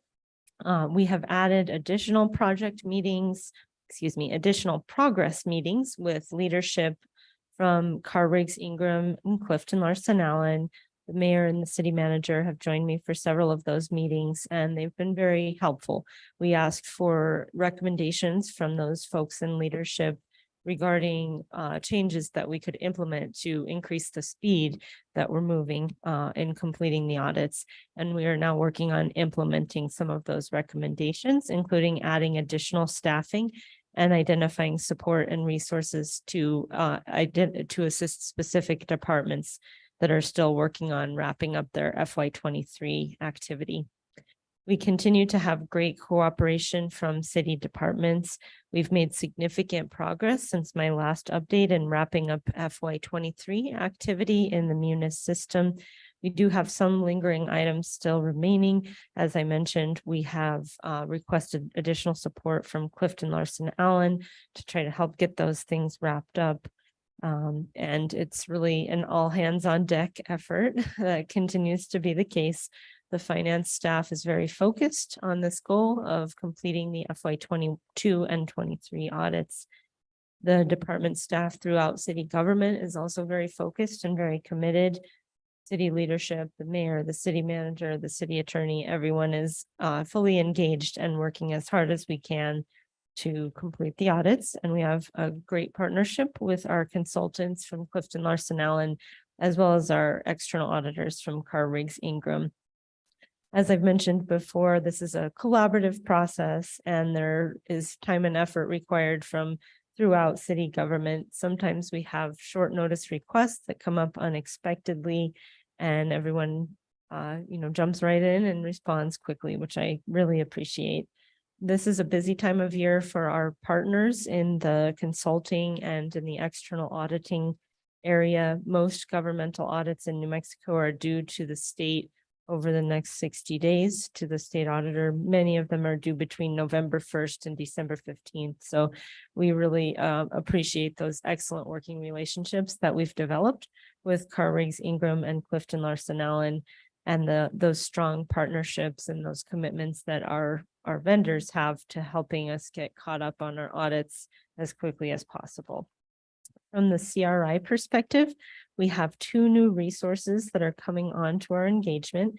We have an agenda item later this evening, a contract amendment that will provide funding for those additional resources.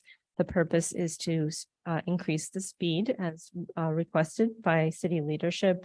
And as I mentioned, this is one of the recommendations that came out of those leadership meetings that we've started having with CRI and CLA. On the Clifton Larson Allen side, we had a budget adjustment that was approved on consent tonight. We really appreciate that. That reauthorizes some funding that was appropriated for audit support in FY23 for our use in FY24. And that will also allow us to move more quickly, particularly in CLA's case on helping to get items wrapped up from FY23. So I mentioned we have 2 items on our agenda this evening. Item 9D was the bar to increase the budget for the consulting services, and that was increased for FY24 by utilizing unexpended budget from FY23. And then later this evening, we have item 10A, which is the contract amendment for Carr Riggs Ingram. On that one, I want to note that there is no bar attached to that. We are funding that from the finance department's operating budget for FY24. That amendment that's going to be before you later during discussion adds funding for 3 things. One is 300 additional CRI staff audit hours. So additional staff resources from Carr Riggs Ingram that will assist with expediting the completion of the FY22 audit. There's a small amount, $10,000 related to a shift in work from Clifton Larson Allen to Carr Riggs Ingram related to the preparation of the financial statements. We noticed as we were finishing FY21 that we thought it would be more efficient at the end of the process to have Clifton Larson Allen hand off that financial statement prep work to CRI. So we're making that change as part of that contract amendment. This is my 39th audit update, so I'm happy to be here with you. I think we're going to hit 40 and maybe go a little bit above this year. We are committed. I am committed to continuing to keep you updated as we progress. And I really do remain committed and really convinced that we have the right team in place to get this done. The work is happening and we are seeing the light at the end of the tunnel. So we're getting there. Mr. Mayor and members of the governing body, I'm happy to stand for any questions. Thank you, Director Oster. Are there questions? Michael, Councilor Garcia, I'm sorry. Thank you, Mr. Mayor. Thank you, Director Oster. Really appreciate that update. One follow-up from the quality of life meeting that we had last week. I had asked for financial figures and information regarding the contractors that we've used since fiscal year 20, and I didn't know if you hadn't made any progress and been able to accommodate that request. Mr. Mayor and Councilor Garcia, we are working on that request. I have a preliminary draft that I'm reviewing. We want to make sure we get you accurate information. So we're in the process of compiling that information, making sure that it's accurate. Okay, and let's I will just make sure we're adding in the resources that are on tonight's agenda as well, because that would be part of the cumulative total as well. Sure, absolutely. Mr. Mayor and Councilor Garcia, I'll work with staff to make sure that we include the amounts that are on tonight's agenda. Okay, thank you. I really appreciate that. Are we still on track? I ask this every 2 weeks, but yeah, just gonna ask the question again. Are we still on track to meet our December 4th deadline that we are planning on achieving for fiscal year 22? Mr. Mayor and Councilor Garcia, that is the timeline that we're currently working with, and I don't have any changes at this time. Okay, And then for fiscal year 23, given that it's roughly 50 days away, that one is due. Any change in that timeline that will meet that deadline? Mr. Mayor and Councillor Garcia, I don't have any additional updates at this time on the timeline for FY 23. As I mentioned, we're still working on recording transactions for FY 23, and we know that that's a necessary step in order to move forward. So we have pulled additional resources. We're working with our contractors from Clifton Larson Allen. The budget adjustment that was approved tonight on consent will really help because that gives us funding to support those additional resources. And I thank the governing body for your support with bringing that funding forward from last fiscal year into this fiscal year. I will note that I did ask for some feedback from our contractors at Clifton Larson Allen about how they see things are going, you know, from kind of a outsider looking in perspective. And they indicated that they've seen an improvement since they started as the city's accounting consultant last fall. They have made recommendations regarding process improvements, and many of those have been implemented. And as a result, they're seeing more efficiency and more timeliness in our daily and monthly reconciliation processes. So that's good. That's encouraging. They have additional recommendations, which we're continuing to work with them to implement towards a further streamlined process. So that was positive feedback that based on their perspective, having been engaged in this capacity as the consulting firm for a year, they are seeing improvements in timeliness in particular. You know, one of the things that we've struggled with is getting things recorded into Munis timely. So many of their recommendations have been around process changes to ensure that information makes it into Munis timely. Other feedback that I received from Clifton Larson Allen has to do with the adoption of GASB 87, which is the new accounting standard related to leases that was required to be implemented for FY 22. Clifton Larson Allen assisted us with that in their consulting capacity, and that is now complete. It's being audited by Carr Riggs Ingram. That was a big deal. GASB 87 was a big change in how governments account for leases. It was also a very big deal in the private sector. There was a similar FASB, which is the standards, the accounting standards used by non-governmental entities, by public companies, for example, privately held corporations that are preparing their own financial statements. They use FASB standards, and there was a very similar standard implemented around the same time on the FASB side.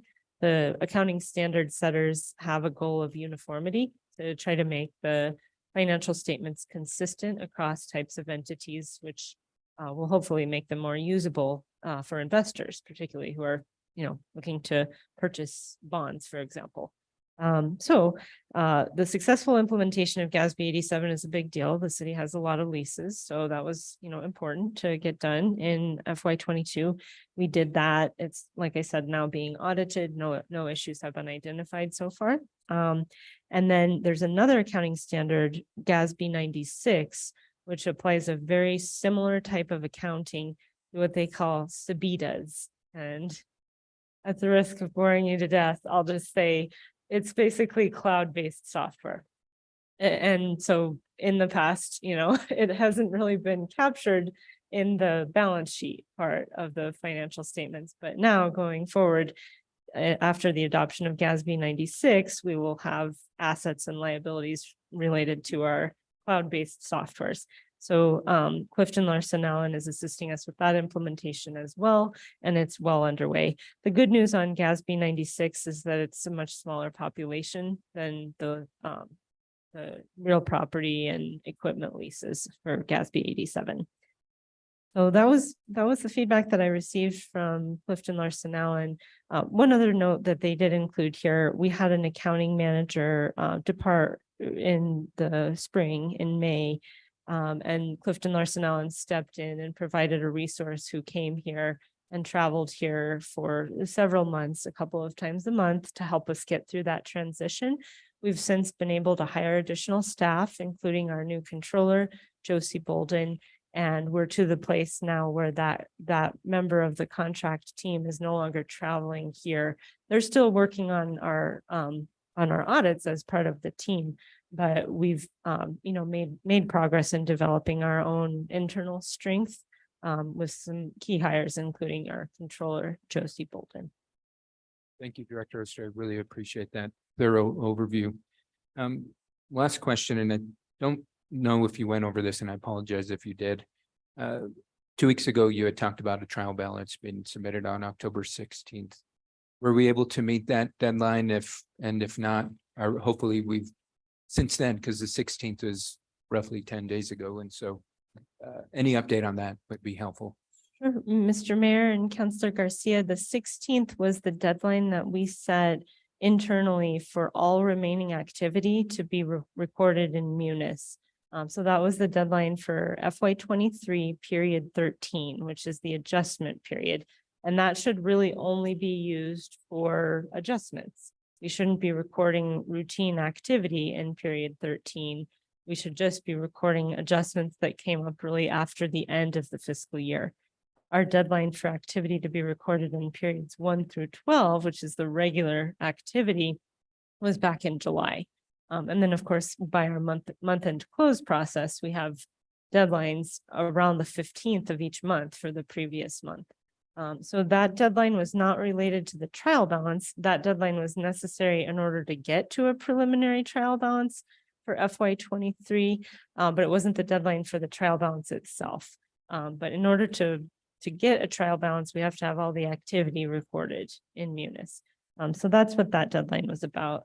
Just for reference, the deadline that we had set for FY22 activity to be recorded in Munis in period 13 was May 5th of 2023. So we're much closer to the end of the fiscal year for FY23 than we were for FY22. That was another thing that Clifton Larson Allen pointed out is they've indicated that they think we're 6 to 8 months ahead of where we were with FY22 on FY23. So it's good progress. As far as the trial balance for FY23, we haven't set a date for that, but getting everything into Munis is a key step towards being able to produce a trial balance that includes all the activity. Thank you for the clarification. I really appreciate that, Director Oster. If we could go back and ask the consultants that are helping us with this in regards to what is their professional opinion in regards to having fiscal year 23 meet the December 15th deadline, that would be fantastic if we can get an update on that during our next governing body meeting. Or if they're happy to join us via Zoom or be here in person, that'd be great, just because that is, like I said, roughly 50 days away. We are hitting crunch time, given where audits are going to be due across the state. Would definitely like to understand where we are with the process and where we might be in regards to that deadline. I mean, we don't set that deadline. That's the state auditor's deadline. And I would like to ensure that we're working towards that, but we are also understanding the work that's ahead of us and being as proactive as possible with the state auditor's office. Should we know we're not going to meet that, I'd rather for us to give them as much advance notice as possible than letting them know as much closer to that 15th date. And I know from my experience, the auditor should have a realistic expectation if they can meet that deadline in 50 days or not. And would like to invite them to come to our next meeting if possible. Mr. Mayor and Councilor Garcia, I'm not sure I completely understand the request. Could you repeat? Sure. So if our contractors that are helping us with the fiscal year 23 audit can come to our next audit update meeting, that would be fantastic. Mr. Mayor and Councilor Garcia, they are primarily working remotely. We can zoom in. I can certainly inquire as to their availability to come and present. I do spent quite a bit of time with them preparing for these updates, and they did provide me with written bullet points, which I've shared with you this evening. So I do, gather information from them as part of the updates that I deliver to you. And I will inquire about their availability to present to the governing body on the 8th of November. Sure, that would be fantastic if we can request that of them, please. With that, no other questions, Mr. Mayor, and thank you, Director Oster, for the report. It's great to hear that things are moving faster and things are being more efficient. I really appreciate all the systems, it seems, that are being put in place to ensure that the work is being done. So I appreciate that. Thank you, Mr. Mayor. Counselor, thank you. Counselor Mayor Worth? I thought you had a hand up.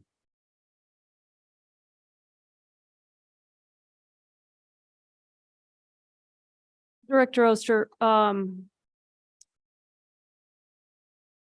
it's great how well you are working with our auditors and how responsive they are being to our need for information.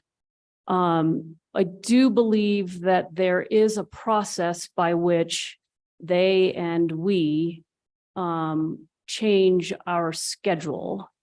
And, I know there's this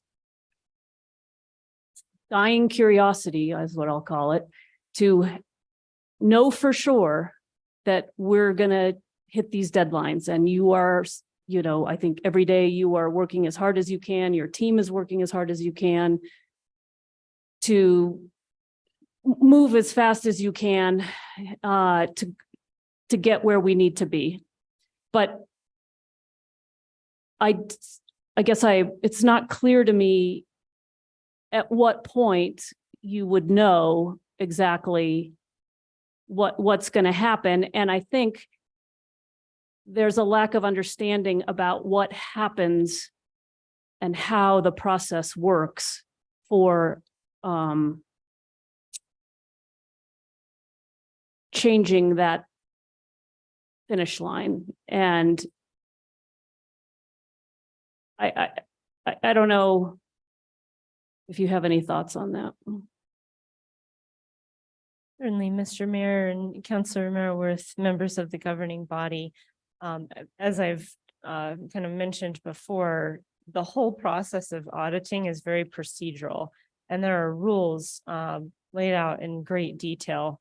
The audit rule, for example, is I'm not sure how many pages at this point. At one point, it was over 100 pages of administrative code laying out detailed rules. I think it's been streamlined a little bit and it might be down to 70 pages, but it's still, pretty dense reading.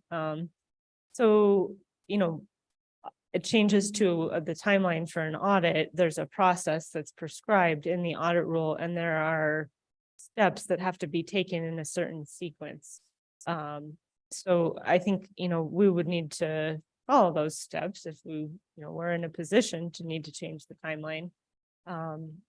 As far as, Clifton Larson Allen's ability to speak to the timeline, that's not really their part of this work. They're doing reconciliations, they're preparing information for audit, but they're not performing the audit themselves.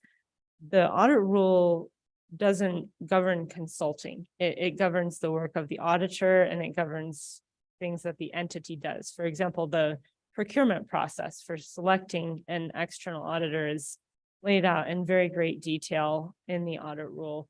And, again, there's steps that have to be taken in sequence. We've also talked before, there are some things that are confidential under the audit rule. For example, a draft report is confidential under the audit rule. There are other types of things that are specifically included in that confidentiality provision in the audit rule. So our consultants from Clifton Larson Allen, because we're drawing from this national talent pool, which is fantastic, they know governmental accounting, but they don't know those rules. So in order for them to answer your questions without violating our local requirements, I'm going to need to educate them about those requirements. If they do, come here and present to you. They know the national standards, the GASB rules, they know GASB 87, and they know about Sabitas. They don't know about the audit rule. Fortunately, you have a team here that has local expertise. I actually worked on the audit rule. I rewrote it in 2018. So I'm really familiar with that rule. There's another person too. I want to make sure I give credit. There's another woman named Kathy Neidick, who was the original author of the audit rule about 15 or 20 years ago. And she's a very smart person. So will not take credit for, writing every word, but I did give it a refresh. So, and I'm not the only one. We have Josie, who I mentioned, our controller, who has, I think 7 years of experience with the city of Albuquerque, working under the state audit rule. We have a number of other folks. We have Cheryl James, our grants manager, who has extensive experience with governmental entities here in New Mexico. Alexis Lotero, our assistant finance director, who has decades of experience with the state prior to coming to the city.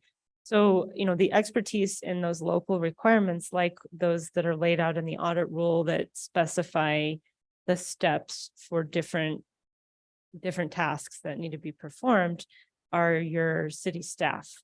That doesn't come from the consultants, that comes from your city staff. And so it's fair to say that our consultants, who are Clifton Larson Allen, or CLA, just for the public to be clear, are kind of, if we had staff, we wouldn't need them. So they are adding value to our staff. And so they are, I think it's important to think of them as in a staff role compared to CRI, which is Clifton. No, I'm sorry. Now I'm getting confused.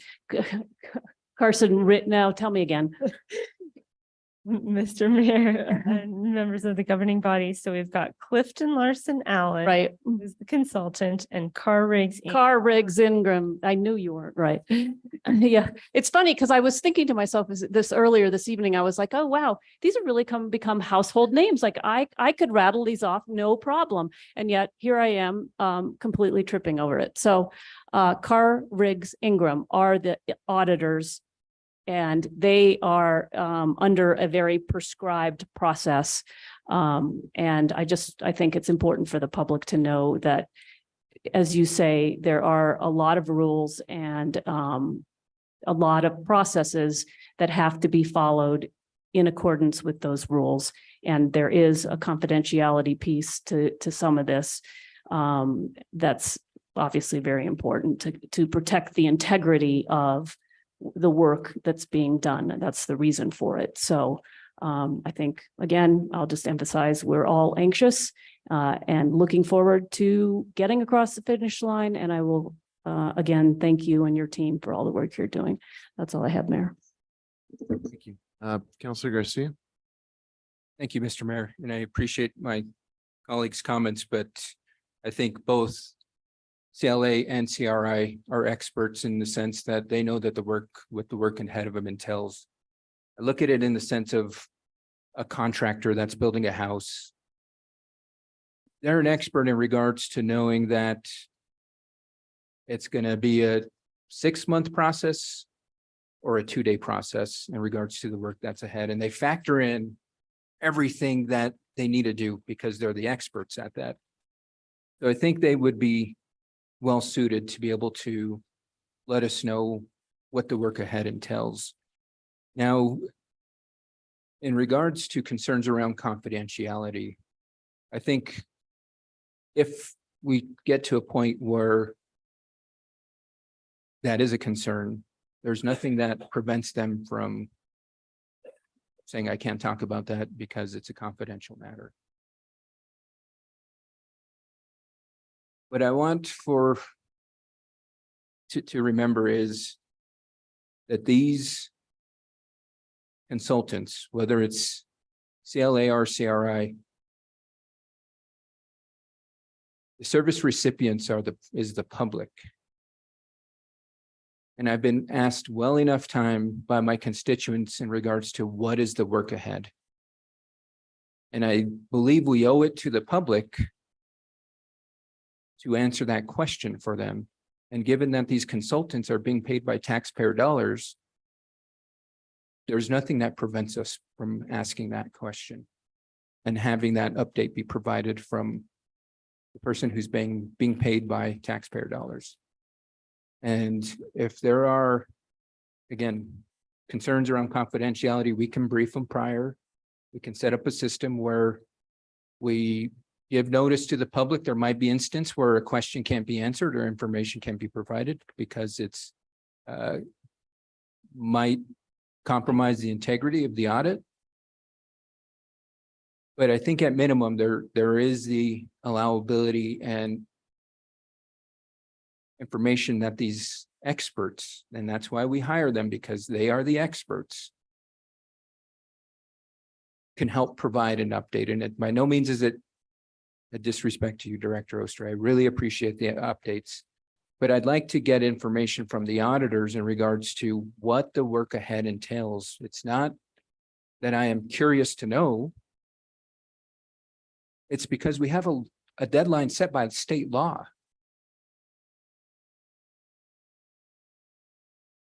And I want to make sure we're doing everything we can to meet that deadline. And if we can't, then we be proactive about it. And so that's why I want us to make sure we're doing everything we can to be as transparent with the public about this process, provide them with as much information in regards to the question, at least that I'm getting asked from my constituents, and ensure that we're working towards the goal we all want to work towards, is getting our audit completed in a timely manner.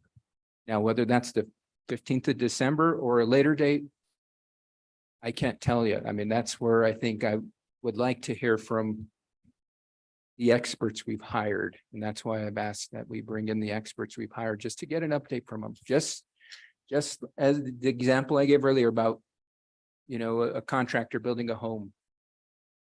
The new homeowner's eager to figure out when they can move into their house. The public is eager to figure out when our audits are going to be turned in on time. And I want to make sure we're working towards getting the public that information. And so I think we can set up a process that meets the concerns of some of my colleagues, but meets the needs of the taxpayers as well. So happy to have this conversation with you offline, Director Oster. And if it means having a one-on-one with them, but I think it would be most beneficial to the public to have them come to the next presentation. With that, no other questions, Mr. Mayor. Thank you. Thank you, Councilor. Other questions or Councilor Mayor? I just want to point out that CRI is not a consultant. CRI is the auditor. I also want to point out that Director Oster has been in front of us 39 times, either at finance or at the governing body, to give in detail the work that lies ahead. I think she has assured this body and the public that she and her team are doing everything they can to get us to our deadlines, which is December 4th to FY22 and December 15th to FY23. Those are the deadlines as they stand right now that Director Oster is trying to hit. Now, at what point will we decide that, well, and it's not even us, it's CRI, decide that those deadlines can't be met? CRI has very prescriptive rules about what they need to do to notify the state auditor that the goal post has changed. And so while I appreciate the continued concern and wanting to get the information out, I think Director Oster's presentations in front of this body have been very transparent about the process, about, I mean, an almost excruciating detail, more than I think anybody has ever known about an audit, about every step that has to be taken and how that's working with our software. And so I think we have a very good sense of the work ahead and that we're doing everything we can and that we are being very proactive, including the fact that we had leadership meet with our consultants, CLA, to say, what could we do to be faster? And we are now actually even implementing the things that will help us be faster. And again, I think we've been very transparent about this because we have spent a lot of time at finance and at this meeting talking in excruciating detail about the things that need to happen. And I have no problem with that. I think it's great. I mean, I think we're all learning a lot about the work that Director Oster is doing every single day. And I'm grateful for it. And we have deadlines, which we have put out to the community, and those are the things that we're operating under. And again, if those deadlines change for any reason, there is a process by which they are prescribed to be moved, and nothing, this isn't an ad hoc thing, I think, as Director Oster has said. Thank you, Mayor. I would just, thank you very much. I don't think Councilor Mara Worth meant any disrespect when she said excruciating. I think that was a compliment.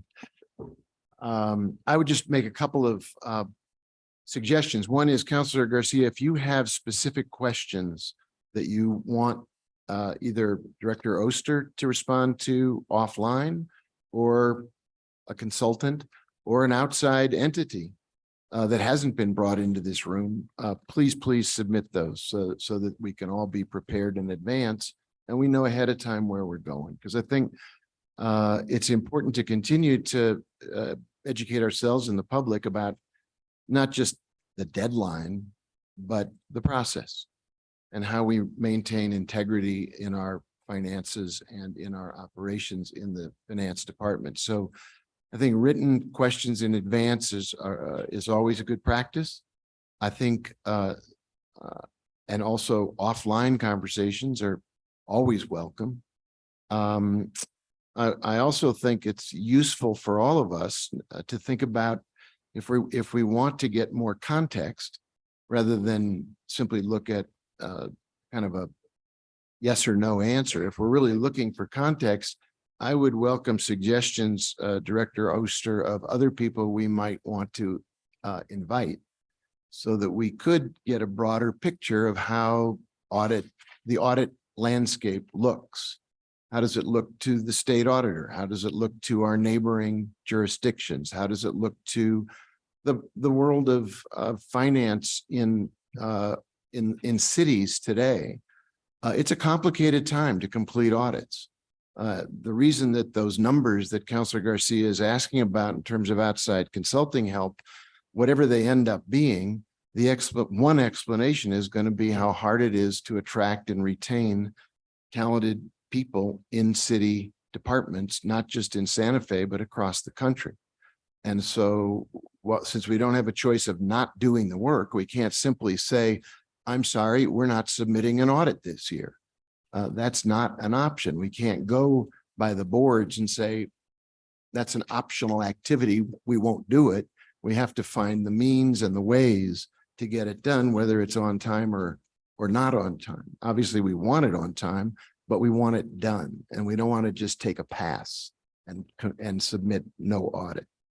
So I'm open to the idea of not only other voices entering in the dialogue or doing it offline, but I really do think we're witnessing a very community-wide conversation about what does it mean to have financial integrity? What does it mean to get fiscal house in order? How much is it based on software? How much of is it based on practices that need to be implemented? Where are we making headway? Not just with that, but with in the context of your overall reports, you've focused on a whole set of new practices that are making our financial house stronger. The other thing I would welcome any member of the governing body to participate in. Councilor Garcia said we should, and I agree with him, we should all look for ways to pitch in and expedite and do better. the floor is open for recommendations. I know our audit team is not only calling our consultants, asking how do we remove speed bumps, but welcoming input from any member of the governing body who says, based on my experience, I can tell you we could try something that would enhance our performance. I know this personally, you have a very open mind toward accepting not just criticism, but suggestions. So the idea of going outside for more advice, finding other people to help us, borrowing practices that other people have used and we haven't implemented yet. If any member of this governing body wants to pitch in with an idea, please do it. I know this wasn't an idea, but was an offer that Councilor Romero Worth made a couple of weeks ago, building on something that our city manager recited from one of his experiences in state government, where an all hands on deck call went out to get paperwork done. Councilor Romero Worth said, sign me up. I'll come in, I'll sort papers, I'll file papers. If you need an extra pair of hands, count me in. And that's what our city manager did in a prior experience with state government. So it is incumbent upon all of us to be problem solvers and to provide support and offer ideas, suggestions, or volunteer labor if it comes down to it, so we can meet our commitments. And I think we all take it enormously seriously that these audits are critical for our credibility and our overall performance in the city government. And nobody wants them done more than you, I know, Director Oster. Thank you for your time. At this time, I would entertain a motion to change our agenda so that we go to petitions from the floor. So moved. Mayor, can I add to that? Can we make a motion? Well, there was already a motion made, but can we move executive session to right before appointments? Go to petitions from the floor now and then just continue where we left off after. Councilor Worth, did you entertain that as a different motion, or you made the motion initially? So I'll withdraw and So I'll make a motion that we move executive session to the end of the meeting right before appointments, that we go directly to petitions from the floor and then continue with our meeting where we left off. Is there a second? Second. There is a second. Is there discussion? Councilor Rivera, you were too nimble for me. I didn't even look at how that would affect the order of business. It just changes the executive session so it's at the back rather than interrupting the rest. And Mayor Weber, councilors, because we just say that it's matters from the city attorney, the Gotcha. entire, and maybe post executive session action items as well altogether. Okay, thank you. Is that okay? Yes. Any other discussion on that motion? Madam Clerk, could you call the roll? Yes, Mayor. Counselor Lee Garcia, Yes. Counselor Michael Garcia, Yes.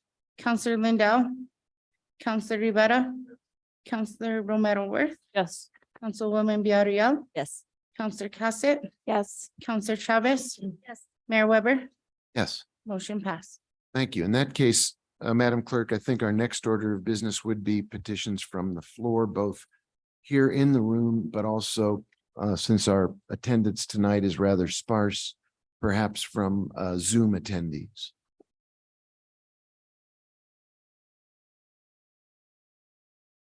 There are some attendees in Zoom. If you'll please raise your hand. Looks like we have Stephanie Benenato with her hand raised. Very good. Excuse me, Stephanie Benenato, can you hear me clearly? Yeah, well, somewhat clearly, but sometimes in the past, your voice has gone in and out. So if you can be as close to the microphone as possible, that would be great. Okay, I am. So I just want to point out that you're going to have a tremendous problem in fiscal year 24, because I just got a bill for utilities for $700 from the city of Santa Fe. when I called up the number that was listed on my credit card statement, it was a non-working number. I then remembered that I had taken an ad in the visitor guide. So this was for the ad for the visitor guide. It's showing up as a utility payment. Another man commented that he had used his credit card for greens fees at Marty Sanchez, and it showed up as a parking downtown. So I think it's going to be a huge problem. You're going to have to backtrack. I don't even know. It's a third of the way through the fiscal year. I don't know how long this problem's been going on, but I don't know what safeguard failed. But obviously these processes are not really as good as one would hope. And then I do appreciate having this new permit. You can look at where development is occurring, but it's not for individual permits as far as I can tell. And the city has promised that like years ago, maybe even before you became mayor, Alan. And it never really happened. And so like I have a neighbor, yeah, he has a permit. It's somewhere up in the window. You can't see the number. You can't see when it was issued. And there's something a foot from the lot line that I can't find out really what it is. And I'm not happy at the unresponsiveness of land use. I've waited 4 months for a status update on cases that have been ongoing for about 2 years now. So I don't think I'm impatient, but I think that I'm being totally ignored, and I have a feeling I'm not the only one. Thank you. Very good. Thank you. Are there others with their hands raised? No, Mayor, there are no other attendees with their hands raised. Are there, is there anyone behind the screen that I'm not seeing who wants to come speak to the governing body?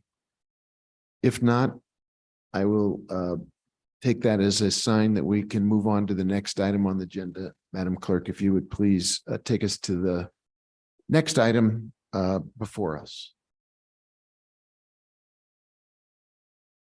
Okay, Mayor, I believe the next item would be 9I, which was the item that was pulled off by Councilor Garcia from the consent agenda.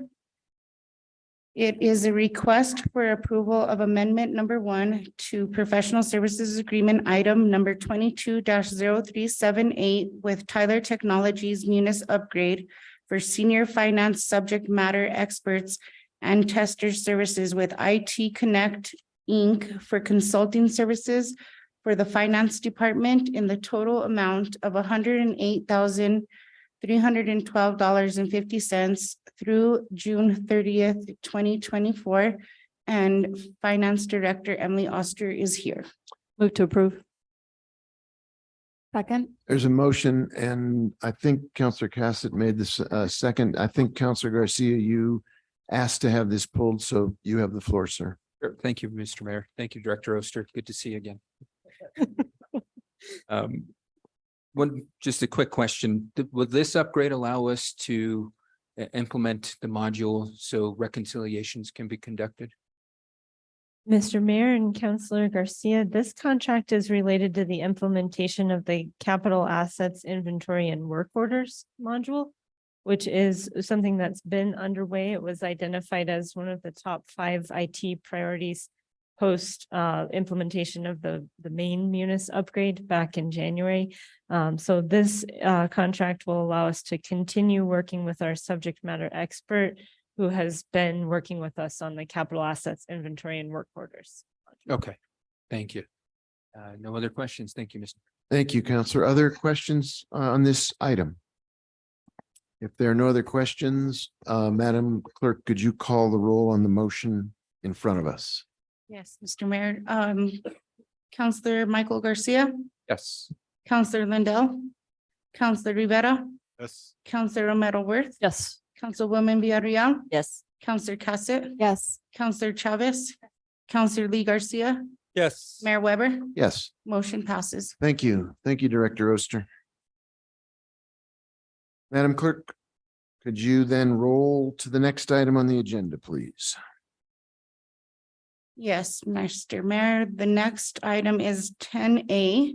It's a request for approval of amendment number 2 to audit contract item number 22-0417 with Carr Riggs Ingram to increase compensation by $113,287 for a new contract amount of $382,741, including NMGRT, to provide audit services for FYE 6/30/2022. And we have Finance Director Emily Oster here. Move to approve.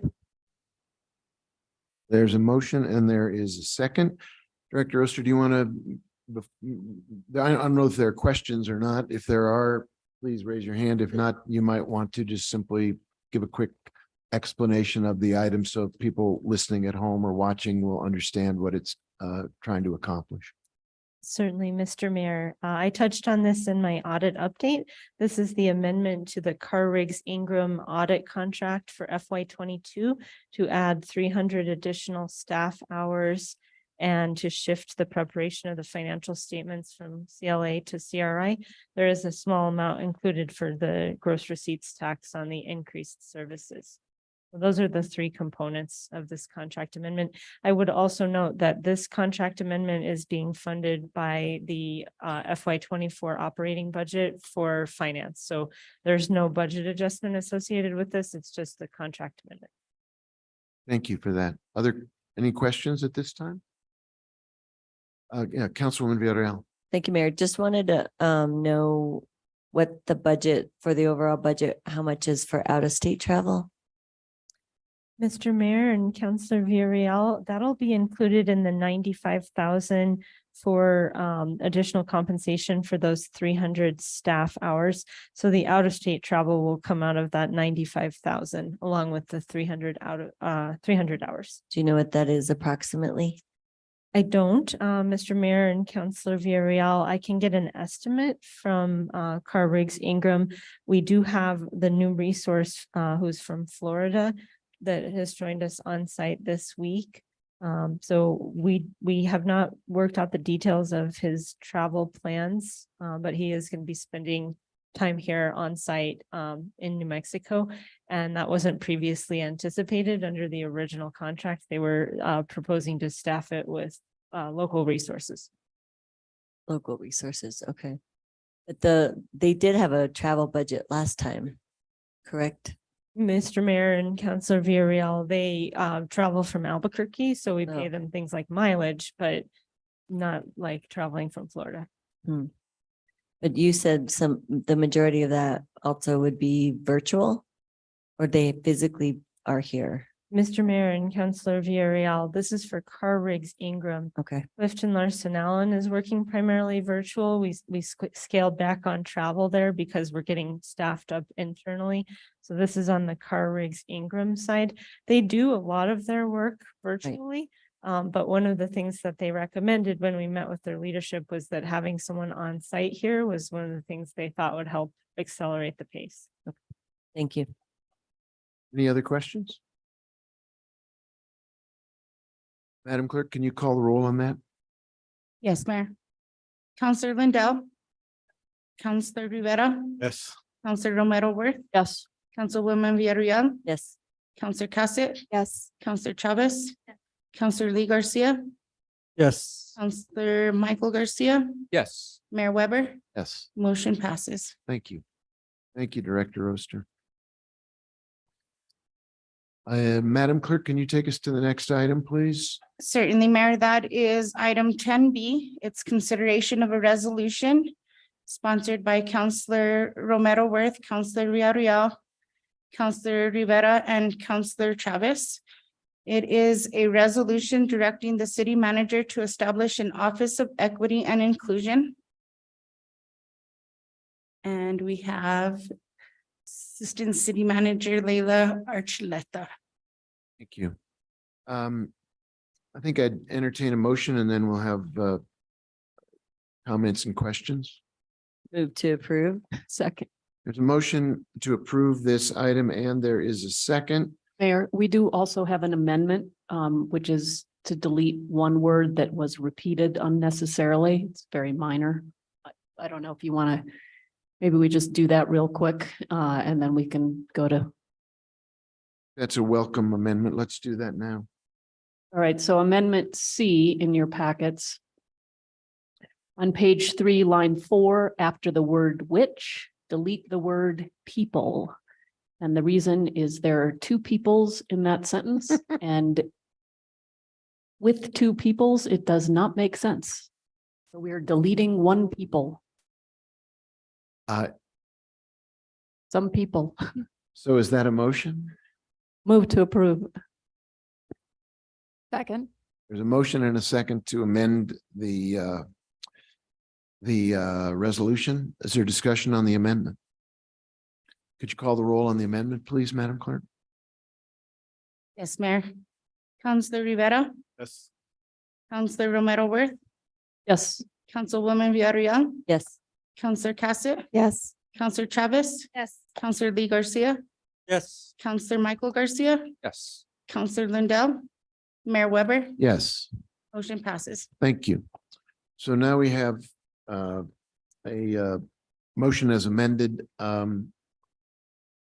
Deputy City Manager, did you want to make a few introductory remarks, or do you want the governing body to, and those who introduced or who sponsored this measure to speak to the proposal? Thank you, Mr. Mayor. I think we can just go right into the sponsors and questions. Good. We have 4 co-sponsors on this bill. Would anybody like to take the floor and discuss it, not only for us, but for the folks who are following both at home and watching? Counselor I guess I'm starting. Mayor Worth, you have the floor. Thank you, Mayor. So this resolution directs the city manager to establish an Office of Equity and Inclusion. The office would base its work on the cultural history, art, reconciliation, and truth final reports recommendations, and the survey results from Culture Connects findings and recommendations, quantitative and qualitative data and information deemed by the office to be relevant to its work. And they would do that in compliance with federal, state, local human and civil rights laws. I would just say that I'm happy that this is here on final passage. This is something that was in the resolution that was introduced earlier this year when we tried to find a solution for the obelisk. That resolution was withdrawn. And as a result, that resolution contained language to establish an Office of Equity and Inclusion. When we withdrew the resolution, we determined that we needed to do a little bit of work on the language that creates the office. I think this is an important an important office for the work that these reports have prescribed and that the resolution prescribes. And I look forward to the hiring of a director who can help further outline a vision and an immediate agenda for this work to begin. We have made a commitment through the budget process to get this kicked off and underway. And as the work develops, I see this being something that will be the subject of additional budget processes. And I think some of this work can also be funded through grants because this type of work, the kinds of things that this office the kinds of things this resolution contemplates is stuff that funders are very interested in supporting. So I think I'll leave it at that and allow other co-sponsors to speak. Thank you. Councilwoman? Yes, thank you, Mayor. I'm also thrilled we're at this point to finally get to implementing an Office of Equity and Inclusion. And I'm just grateful for my colleagues who have stuck through since the beginning to support this effort. That, you know, we spent a lot of time shaping this and making sure it covered a lot of different areas with the idea that also there's a lot of room for other potential areas to consider, but we did want to kind of set a framework. And I think I would just say that since I won't be around to witness the implementation of this office, I hope each of you will support the Office of Equity and Inclusion by setting it up for success.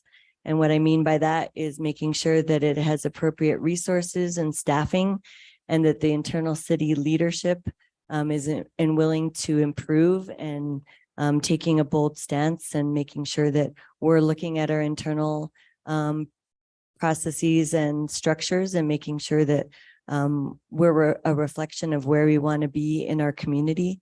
And also that we're willing to have, and the community is willing to have hard conversations and self-reflection on what we need to do to achieve equity and inclusion.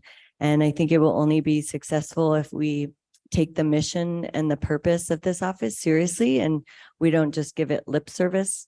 And as I said before, equity should be our North Star, and I'm confident that by creating this kind of office, we are creating a path for more understanding, having those difficult conversations that lead to reconciliation, and working towards more equitable community and more equitable community for everyone.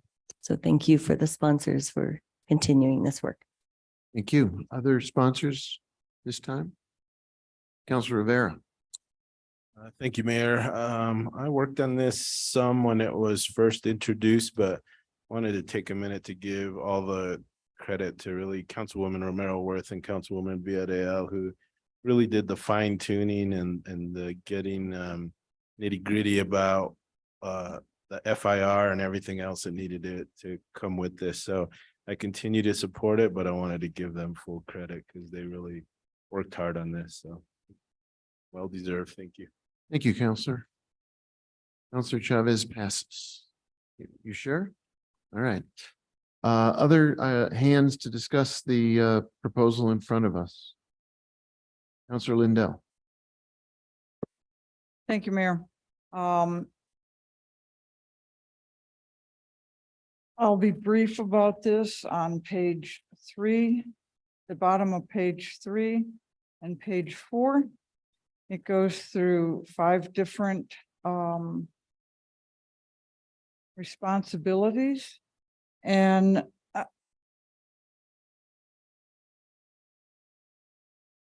I think that in looking at this, we need to be, my point is, we need to be very, very, very careful and selective about who becomes the director.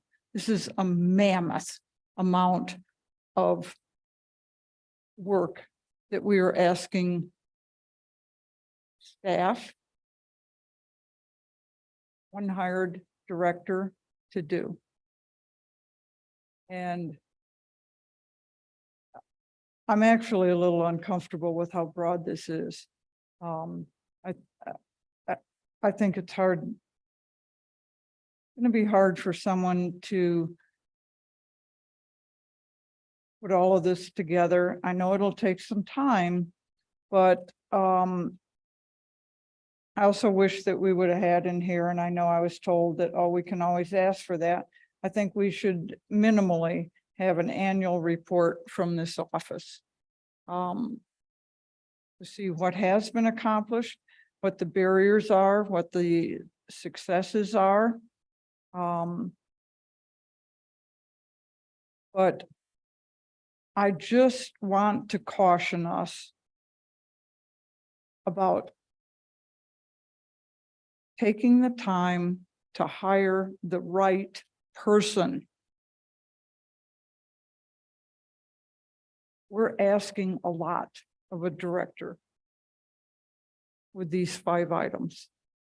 So if it takes extra time to find that person, let's take it. That's all I have.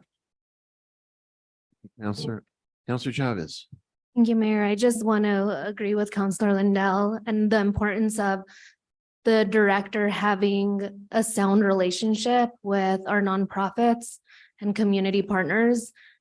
Because then those 5 tasks listed won't be as challenging because the director will have that effective relationship with partners and know how to listen to partners, know how to respond and engage the community, and really will offer that extra support so there is success with some of those goals laid out. I think that's key, is really, yes, we want an expert in equity and inclusion, but we also want an expert and someone who is trusted amongst their community. And I don't think I could stress that enough. It's really about them being trusted and truly connected, not to government, but to community partners and the community, and have a history of that type of healthy relationship with our community partners as well. Thank you. Thank you. Other comments this time? I want to take a minute to thank the sponsors for all the hard work. I support this office. I supported it from the moment we got the chart report. I think it's one of the pivotal recommendations that comes out of chart, which is we have to institutionalize our commitment to addressing these systemic problems and systemic issues, as well as building solutions across the community. So I believe wholeheartedly that this is, if anything, overdue. I know the issue has come up in the past, but I think there are times when it's finally ripe and ready, and this is that time. I echo what Councilwoman Villarreal said, which is we need to set this office up to succeed. And I think Councilor Lindell has a well-intentioned cautionary note. If I look at the chart report and assess it objectively, I think it had a number of strengths, but one of the things that I think was a weakness was we tried to do too much through one study. It was very ambitious and really well-intentioned to try to be as comprehensive as possible. And in many ways, it resulted, I think, in a report that couldn't fulfill all of those demands and all of those aspirations. I took the opportunity to pull a report from a society that evaluates city policy on city equity offices in America. And it talks really constructively. It points out, for example, one of the things I think we're doing right here, which is to whom this office will report, demonstrating the seriousness and the intentionality of creating it in the first place. It identifies a number of the characteristics of these offices in about 32 other cities around America, including that some offices focus, for example, on race only. Most focus on race and social justice broadly. Most of the equity offices focus on eliminating inequities within their municipal workforces as a point of departure. And they may focus on city administrative practices such as hiring and procurement to address variances on the impacts of municipal services in different parts of the community. Others address the city's role as a community partner, the point that was just made. There is a cautionary note in this report as well, which says it is not clear that many of the activities reported by city equity offices have been adequately sustained over the past 5 years or so since the offices were established, or given a sharper focus on eliminating systemic discrimination. On several city websites, tools such as equity impact assessments and equity action plans appear outdated, giving a sense that equity is not fully incorporated into city operations. So it's not to say don't do it, it's to say set it up to succeed, which was the note that Councilwoman Villarreal signals. We don't want whoever steps into this role and building its set of initial focus points. We don't want to set them up where they're really unable to meet the expectations because they're so broad or they're not well enough identified and defined. So I absolutely support what we're doing here. I think, as I said, it gives real strength and backbone to the chart report and indicates our seriousness of purpose in embracing ways to move forward on the recommendations out of that chart report.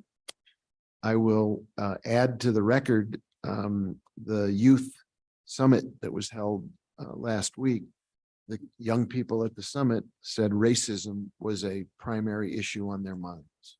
And so we are getting a clear signal from young people and all people across our community that we are called to action and to establish an office that can be the action initiator behind this agenda. So I'm grateful to my colleagues for doing the hard work. As Councilor Rivera said, it's not easy to craft something like this, and I am eager to vote it into existence. Others? Madam Clerk, there's a motion as amended on the floor. Thank you, Mayor. May I confirm who made the motion, who seconded the motion? Councilwoman Villarreal made the motion and I was the second. The initial motion and then the amending motion, you have that as well? Very good. Thank you. Okay, Councilor Romero Worth, Yes. Councilwoman Villarreal, Yes. Councilor Cassett, Yes. Councilor Chavez, Yes. Councilor Lee Garcia, Yes. Councilor Michael Garcia, Yes. Councilor Lindell, Councilor Rivera, Mayor Weber, Yes, motion passes. thank you. Thank you for all this hard work, y'all. It's 8 o'clock. We've been at this for about 3 hours. Ordinarily, now is when we'd have our executive session, so we could have a brief bio break. I'm gonna recommend we take about a 15-minute, 20-minute hiatus here, stretch our legs, and then resume at let's say 8:20 after a little stretching and perhaps a chance to take a rest. So let's reconvene at 8:20, y'all. Thank you. We good here? Yeah. Yeah, that's my, I didn't want to say that, but that's another fact.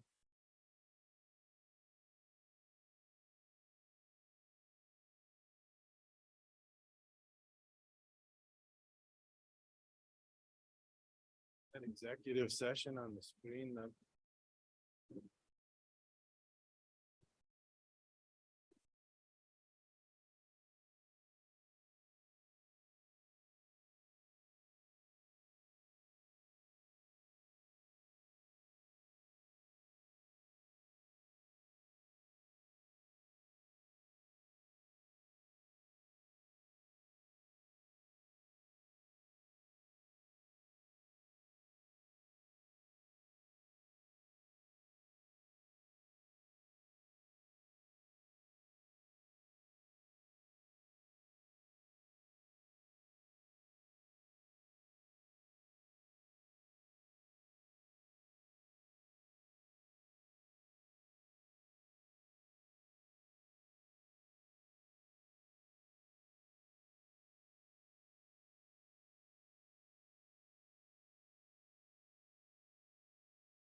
What do we have over?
All right, Madam Clerk, are we still streaming, I assume? Yes, Mayor, we are. Very good. In that case, I'll bring us back into session. Thank you, everyone, for your patience. If you're watching or listening or here in the room, we took a little break, but we're back. Madam Clerk, can you take us to the next item under our agenda? Yes, Mayor, that is item 11, matters from the city manager. Mr. Blair, you have the floor, sir.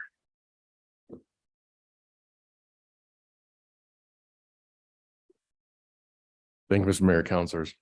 First off, I apologize for sounding like this. My asthma gets triggered in the fall sometimes, and I end up doing a very white impersonation. So I apologize for that.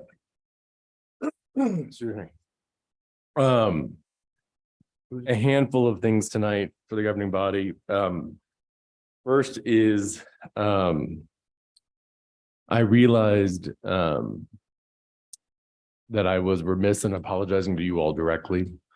About a month ago, I issued a public apology about the way in which we handled the letter that came from the Administrative Services Division Director to the mayor. And that by not sharing it with you all sooner, put you into an awkward situation for you And I apologize for that. As I said in the statement, I am committed to transparency in government, and I'm happy to work with any and all of you if you have ideas of things that you think we can do to be doing a better job around transparency in government. And I am sorry that we didn't share the letter sooner. I have worked very hard in the near 2 years I've been here to be as open and transparent with you as possible, and I think I usually do a pretty good job. And I think we just missed the mark on this one, so I apologize for that. Want to make sure that folks are prepared. We're not going to meet again until November 8th, but we will be closed as a city government in honor of Veterans Day on the Friday, November 10th. We'll be on, or that's correct, November 10th. And so for planning purposes, I want to make sure that people are thinking about that now. I want to say congratulations to everyone involved in the returf of the Regal Park field. That's a big deal. And as someone who used to walk by Regal Park on the way to Chaparral Elementary School every day, it's great to know that it's still getting used by families in Santa Fe, and it's a big deal for a lot of people.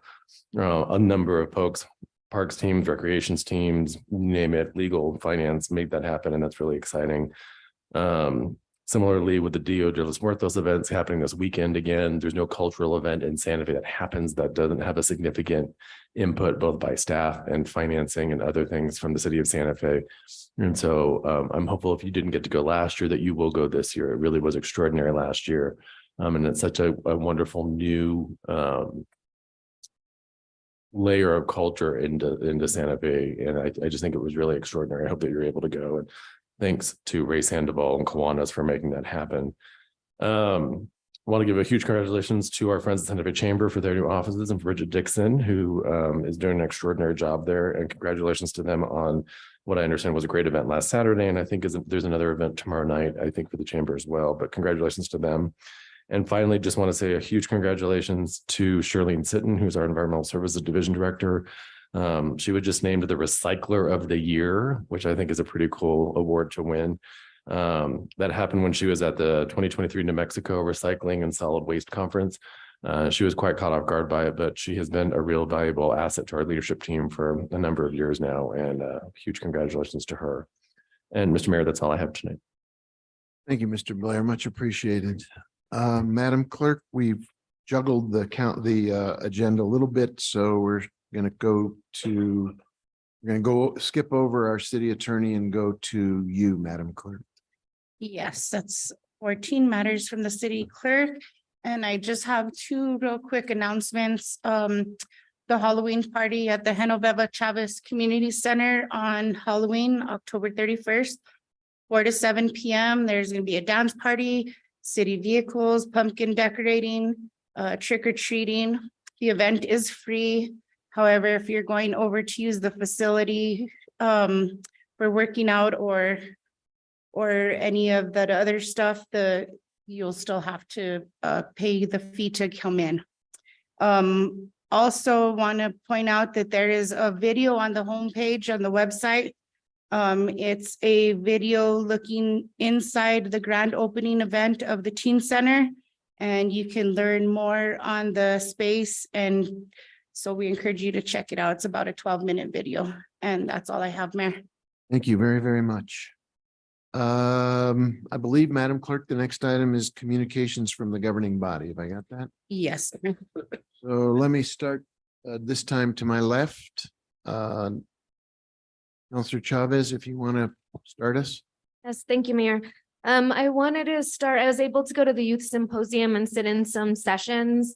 I think it was our first youth symposium, and the staff did a great job organizing a really large event that maybe they weren't super familiar with. And it was nice to see like how one day after another, they kind of took feedback and they tried to make it better every moment of the symposium for our students. I think that they were just really responsive in that, and I'm excited to see what it looks like as it evolves every year, which I'm hoping it occurs yearly. I also just want to invite everyone to the Demon Capital game at Capitol High. It's at 7 o'clock this Friday. I will be there, so you all should join us in supporting the football teams. I think it's their last game of the season here in town potentially. So yeah, go support our football teams. It's a lot of kids on those teams. They work hard. They had a good season. So come join us. Thank you. Thank you, Counselor. Well done. Counselor Rivera, sir. Thank you, Mayor. So I started a process a couple of weeks ago with the city attorney. And then the next day at our governing body meeting, we had the information about bullying and about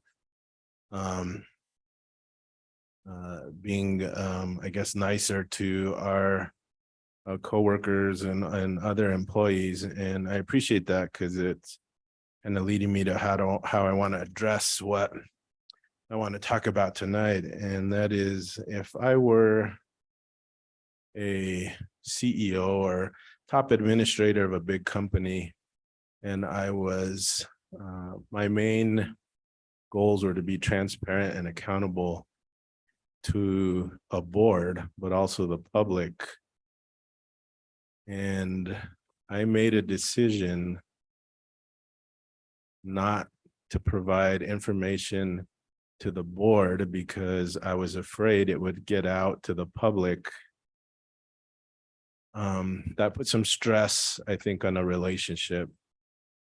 And because of the decision that was made, it basically made public information not available to the public when it should have been. And I appreciate the fact that if I said it and I made myself accountable, that I would also be prepared to deal with any consequences that came of that.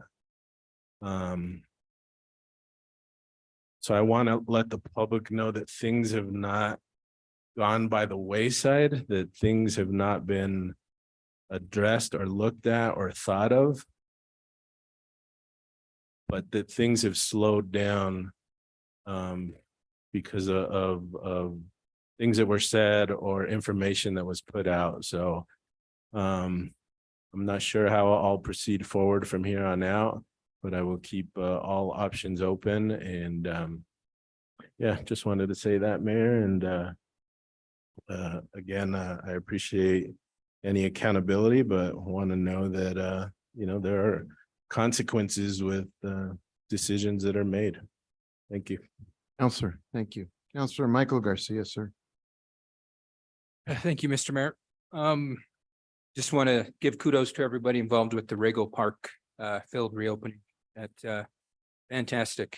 I think it just sets in motion the further redevelopment of that park. There are 3 more fields that I would hope to see completed, and not only the fields, but the concession stand and bathrooms. I think we have a great opportunity here to build a location that can become a real gem for our young athletes in our community, and not only in Santa Fe, but regionally. And I think if folks haven't had an opportunity to check out that park, stop by. That field is pristine. And so congratulations to the community for that new asset to them. Geraldine, thank you for bringing up the Halloween party. I think you had me at dance party, so you'll see me there. I'll be there. I don't got the swift moves, but I'll be there. I'll be doing my best Napoleon Dynamite dance impression, which is, hey, we all have fun when we're dancing, right? But encourage everybody to get out and have a fun and safe Halloween, and just be safe. So that's all I got, Mr. Mayor. Thank you. Very good. Thank you, Counselor. Councilwoman Villarreal. I have nothing this evening. Thank you. Thank you. Counselor Lee Garcia. Thank you, Mayor. The communication I have tonight is basically to request something, and I'll start out with the Article 2 policy statements that show up on our website under the code 2.01 Code of Ethics. It says the proper administration of democratic government requires public officials to exercise a high degree of integrity and honesty, free from undue and inappropriate influence, and further requires that government decisions and policy be made in a fair manner, guided by the best interests of the people and the community, so that the public may have confidence in its government. To effect these ends, the governing body shall by ordinance establish standards for the ethical conduct of all elected and appointed officials and all employees of the city, and provide consequences for violating such ethical standards.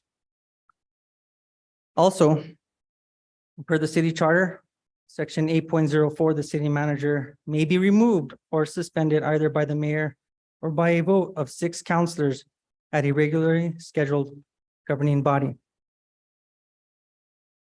That comes from the city webpage and the code.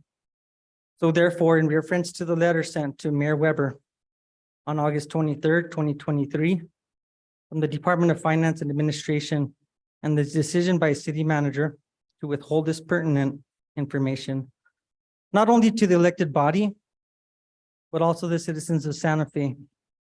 It is in the purview of this governing body to have the opportunity to discuss this action in executive session pursuant to NMSA 1978, section 10-15-1, H2, under the title discussion of limited personnel matters regarding the city manager.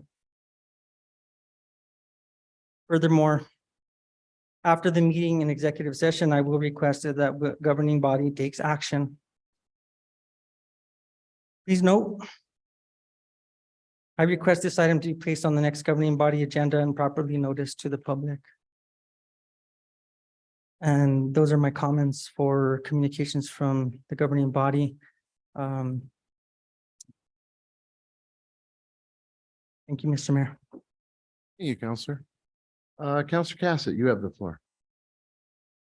Thank you so much, Mr. Mayor. I want to bring up that our last livability speaker series, I believe it's the last one, will be occurring on Friday. It is already sold out with a wait list, but you can screen it. The topic is Yes in Our Backyard, Climate Change and the Green Building Boom. So if you all are interested, that would be, it's Bill McKibben who will be speaking. So please feel free to screen it or to log on since it's already been sold out, but should be a really good topic. Other than that, I just want to wish everybody a very safe and happy Halloween.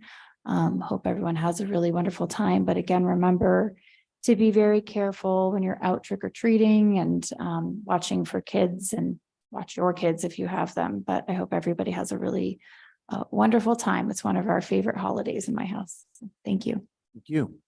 Counselor Mara Worth. Thank you, Mayor. I seem to have a number of things tonight. I want to congratulate our staff and our consultants on the Regal Field renovation. We had the chance to be out there over the weekend for the opening and ribbon cutting. It is amazing field, and it is, I think, just the beginning of things that we can do at Regal Park to improve that facility.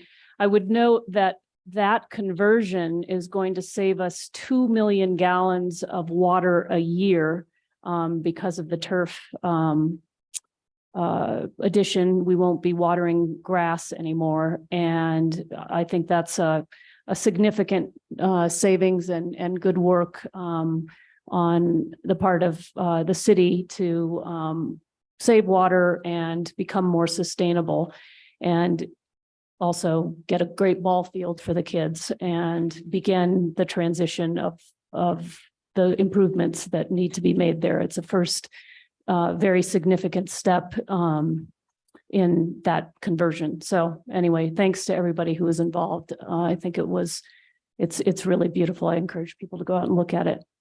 I also had the opportunity to stop by the Youth Summit. Thank you, Councilor Chavez, for your leadership with the Mayor's Youth Advisory Board.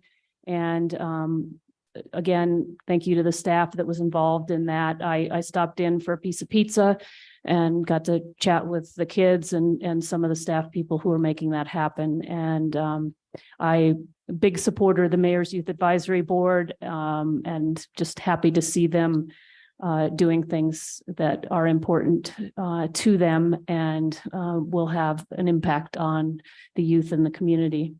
Also had the chance to stop by the Food Policy Summit and heard some great presentations about the work being done there. So kudos to all those folks involved in getting that summit put together. I know the city is a big sponsor, and that's important work.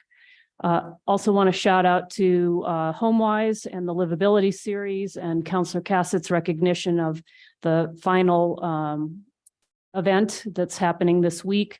I think this has been a terrific series to get a number of different conversations going around livability in our community. And, we never could have done this without HomeWise and both the organizational support that they put in and also the financial support of HomeWise and a bunch of partners that they put together to make that series a success and bring in some really interesting speakers. So congratulations and thank you for that work.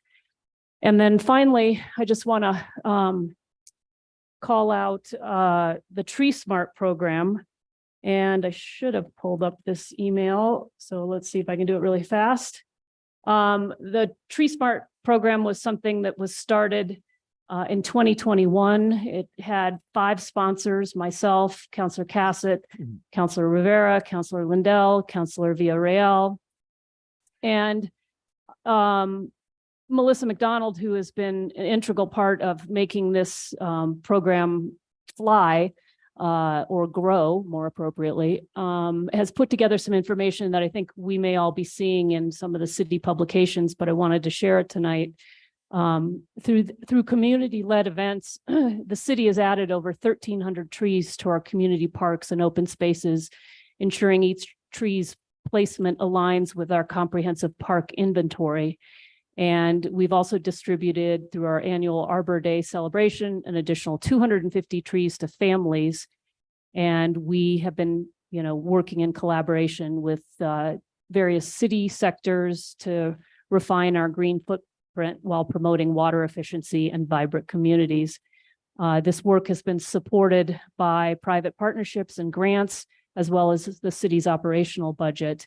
And it has an incredible list of nonprofit partners, including the Santa Fe Community Foundation, the Santa Fe Watershed Association, New Mexico Trees, the Rio Grande Return, Friends of the Santa Fe River, Bees, Trees and Water, and the Municipal Tree Board.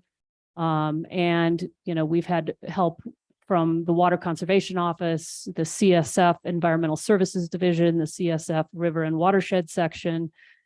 And it's, again, I just think this is a really important thing. We know that a well-maintained urban canopy can reduce local temperatures by up to 10 degrees and significantly enhance the comfort and health of our communities. We now have over 5,400 trees in our park inventory. And this is just really important investment in our future as we confront the challenges of climate change. And I want to underscore this work because I think we're going to need to continue it, but also want to give a shout out to Melissa McDonald and her team and our community partners for helping to make this happen. So congratulations there. That's all I have, Mayor. Thank you, Councillor. Councillor Lindell. Thank you, Mayor. All I have is to say it's unfortunate to see people engage in the politics of personal destruction. That's all I have. Thank you, Councillor. I'm going to break from what we usually do here, and it's been a mixed bag tonight. Usually we do salutes and thanks and football games and Regal Park compliments, all of which I concur in, but I want to speak more seriously and more carefully about Mr. Blair's apology tonight again, and the comment in particular that Councillor Rivera brought forward about how do we respond not just to a particular incident involving a particular letter, but what is our overarching commitment as the leaders of the government of the city of Santa Fe to what I think is a very widespread and serious phenomenon, serious issue. I mentioned earlier in our meeting tonight that I had had an opportunity last week to be in Washington, DC at a gathering of mayors. And those gatherings are useful for getting best practices in areas like housing and other issues that we're dealing with here. But they're also a barometer of what's happening in America and our cities all over the country. And I can tell you that coming back from that trip, there is an issue that transcends the policy issues of our cities, and that is transparency and trust are the issues of the day. They are not just issues for local government. Witness the challenges the House of Representatives has had lately, just finding a speaker. And a recent survey conducted by Gallup, a poll that found that 66% of US adults don't have much or any confidence in the news media, newspapers, TV, or radio, 66%. There's a lack of trust in business, that you'll be treated fairly and treated honestly. We have people on trial right now for massive fraud in the cryptocurrency world, further eroding trust in business. I think probably one of the only institutions people trust these days is the military because of their performance, the way in which they put themselves in harm's way and the way in which they swear their oaths to protect and defend our country. But what I heard from panels of mayors, big and small, from Atlanta to Scranton to Jackson, Mississippi, was the same refrain about local government and the need that we all have as locally elected officials to earn the trust of our residents and to demonstrate transparency every day and in every action. It's not just a matter of a letter from DFA, although I think that letter could have been handled better. It was a mistake. It has been labeled a mistake and owned up to as a mistake. I would say there are differences in errors. There are errors of judgment and there are errors of character. I don't think this is an ethics violation. I think this was a badly handled piece of information and won't be repeated. I acknowledge fully that when it comes to transparency and trust, it starts from the top. We each, starting with me, need to model the behavior that demonstrates our commitment to transparency and engages our residents in the work we all came here to do, which is to improve the quality of life for every resident in our city and to live up to the promise of Santa Fe as the best place to work, to live, and to raise a family. And to make that happen, it has to be a partnership between the mayor and the city council. We're partners. We're partners in a system of government. And we have to be partners in showing the public that we take transparency and accountability seriously, not just in one instance, but in every action we take. And with that in mind, I have a number of steps that I want to announce, and I want to get your feedback. I want to get your partnership. I want to get your complete commitment to working with me as a partner in affecting these measures, because we all know that action is much more significant than any apology or any words. It has to be backed by action. So first, in the spirit of partnership, I want to acknowledge and recognize Councilor Carol Meriworth, who reached out to me and to indicate she had serious issues about transparency that she wanted to bring to my attention and to contribute to the solution. Councilor Lindell also made an effort to give me suggestions on how to provide more transparency in the operations of city government. That to me is constructive partnership. In particular, I want to recognize Councilor Rivera and Councilor Chavez. They have both spent innumerable hours with me on the phone and in Zoom calls to go over possible ways that we can work together to develop constructive approaches to build transparency, foster trust, and create a system of accountability rather than one-off judgments. Specifically, I think they are working collaboratively now to develop the first of a number of proposals that I support that would address our current HR policies and their applicability to all city employees, not only to those who are in non-exempt positions, but also those who work in exempt positions and in high levels of city government. That's true of the city clerk. It's true of the city attorney. It's true of the city manager. It's true of our department heads.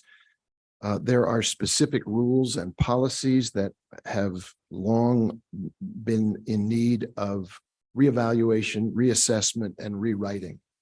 And I think those are the kinds of key steps that we can take where we not only do better for the public, we also build confidence and trust from our employees that we have a system in city government that fosters a culture of trust and equity and inclusion.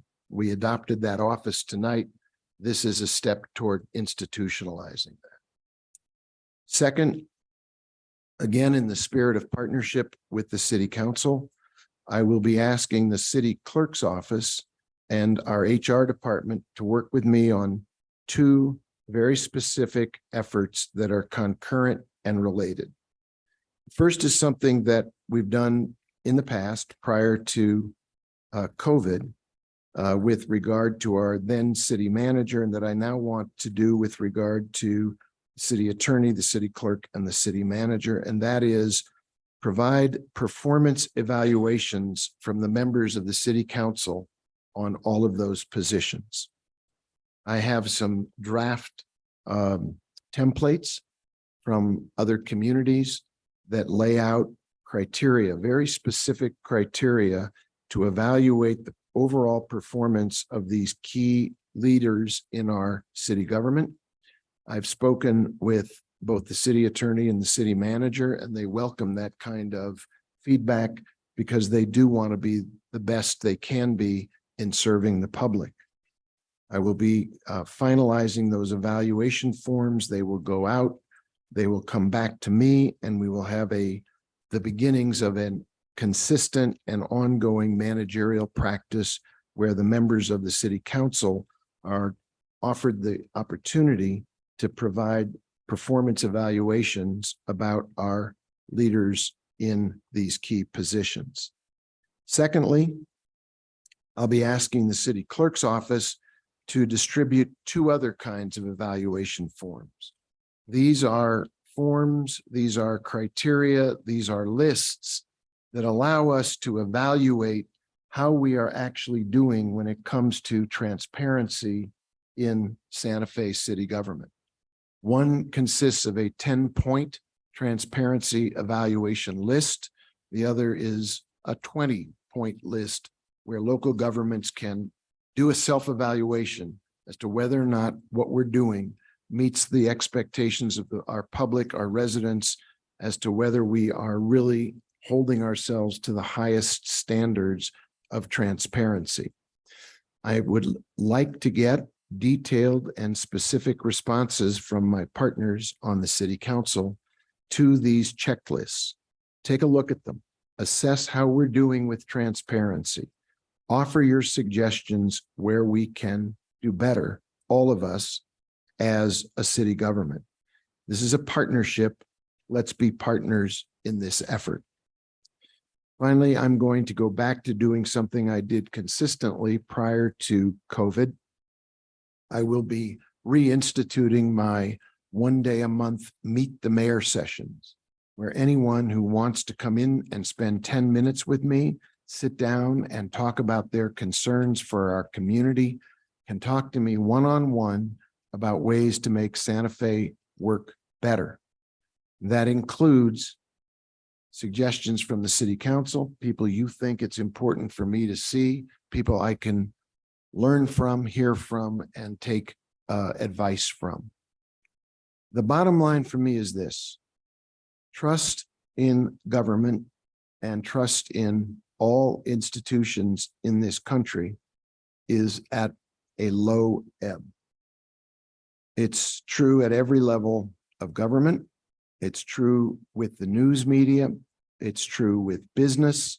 It's true with, as I said, almost any institution, perhaps with the exception of the military.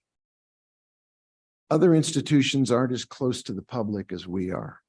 That's the joy and the unique significance of local government service. We're closer. We hear it faster. We get more direct feedback, and we can take direct action. I want to be a partner with the council to look at ways we can join together to increase transparency and accountability and to build trust. It's important and it's worthwhile, but more than anything, it's the right thing to do for Santa Fe. I know that Councilor Chavez and Rivera have some very specific, constructive ideas. Apologies. When I'm reading, it's harder for me to be in the moment. I know that Councilor Chavez and Rivera have some very specific, constructive ideas and proposals around our HR rules and policies. And I am committed to working with them on their ideas. And I am committed to working with anyone on the city council who has a constructive idea that will bring us together in support of transparency. The transparency checklists offer a starting point. The performance evaluations of our 3 key positions is another step toward direct, honest feedback to improve performance. I'm looking forward to feedback from each of you. I'm looking forward to collaborating with you on this effort at the level of local government, where we have the opportunity to make a difference right here, right now. I want to work directly and positively to this issue, which is the transcendent issue in our country, and that is transparency and accountability and the need to work together to lead by example when it comes to building trust. Thank you for giving me the opportunity to make that statement. Madam Clerk, what's the next item on the agenda? Mayor, that is introduction of legislation. Item 16A is consideration of bill number 2023-35, sponsored by Councilor Cassett. It's a bill amending SFCC 1987, sections 23-4.13 and 23-7.5 to remove youth leagues priority use of certain city sports fields and adult leagues priority use of the municipal recreation complex sports fields, and to require annual review and publication of a field use management plan. Thank you. Councilor Cassett, you want to say a few words to introduce your bill? Yeah, absolutely. So this is part of the efforts to expand the MRC and complete the MRC Soccer Valley Master Plan, which would include 3 additional fields. We have a number of funding sources that we are looking to pull together to make sure that we can complete this. One of them being legislative appropriations, and some feedback that I got from some of our representatives is that the adult priority placed on the MRC, they saw as a stumbling block, because if we were going to be spending money to really be expanding fields, that they wanted to make sure that youth would have ample access to them. I've also been working with partners. One individual who used to be the president of the Adult Soccer League now runs Northern, which is the Youth Soccer League, about what are some investments we can continue to make in our soccer fields so that the priorities are not going to be as challenging because they'll be able to use different times. So for example, more lights that we continue to put on our soccer fields will allow youth to use them earlier in the day. And then of course, adults get to stay up later. So they can use it a little bit later at night. So this is the first step to start working towards acquiring these dollars. It's really exciting to move forward with Soccer Valley. I really do want to give a lot of recognition to Councilor Rivera and his work that he has done advocating for MRC and for soccer, and for allowing me to pop on and to keep continuing this work. And I'm really looking forward to hopefully moving forward with the Soccer Valley expansion, as well as looking at our other sports fields in the city. Thank you. Next item, Madam Clerk. Mayor, next item is 16B, consideration of a resolution sponsored by Councilor Rivera and Councilor Lee Garcia. A resolution approving the city of Santa Fe's participation in a transportation project fund program administered by New Mexico Department of Transportation for improvements to the Agua Fria South Meadows intersection. And I believe Councilor Rivera, you and Councilor Lee Garcia are the sponsors. Do you want to say a few words? Councilor Garcia. Thank you, Mayor. Just basically, again, we know the project at South Meadows in Agua Fria is underway. This just basically continues the funding that that's being utilized to construct the project. So hopefully it's done sooner than later. Thank you. Thank you. Councilor Rivera. My colleague summed it up, Mayor. Thank you. Okay. Madam Clerk. Mayor, next item is 16C. It's a consideration of a resolution sponsored by Mayor Alan Weber, a resolution requesting approval of first quarter budget amendments for fiscal year 2024. I think the title says what we're going to be taking up. Thank you. Next item, ma'am. Next item is item 16D, consideration of a resolution sponsored by Councilor Michael Garcia. It's a resolution supporting the administrative and legislative protection of the Upper Pecos River watershed through the withdrawal of mineral rights. Councilor Garcia. Thank you, Mr. Mayor. This resolution is in sponsor of the protection of the Upper Pecos River watershed. Several of our neighboring counties have adopted a similar resolution. Our federal delegation has introduced the Pecos Watershed Protection Act. So just want to show that we're in full support of protecting the Upper Pecos River watershed. And for folks that might not know, that's right next door neighbors for our Santa Fe watershed. And we want to make sure that we're protecting that precious space, not only for our current use, but for future generations as well. Thank you, Councilor. Madam Clerk, take us to the next item. Our next item is item 18, public comment on bills. First public comment, no action. That is 18A, consideration of bill number 2023-24, sponsored by Councilor Lindell.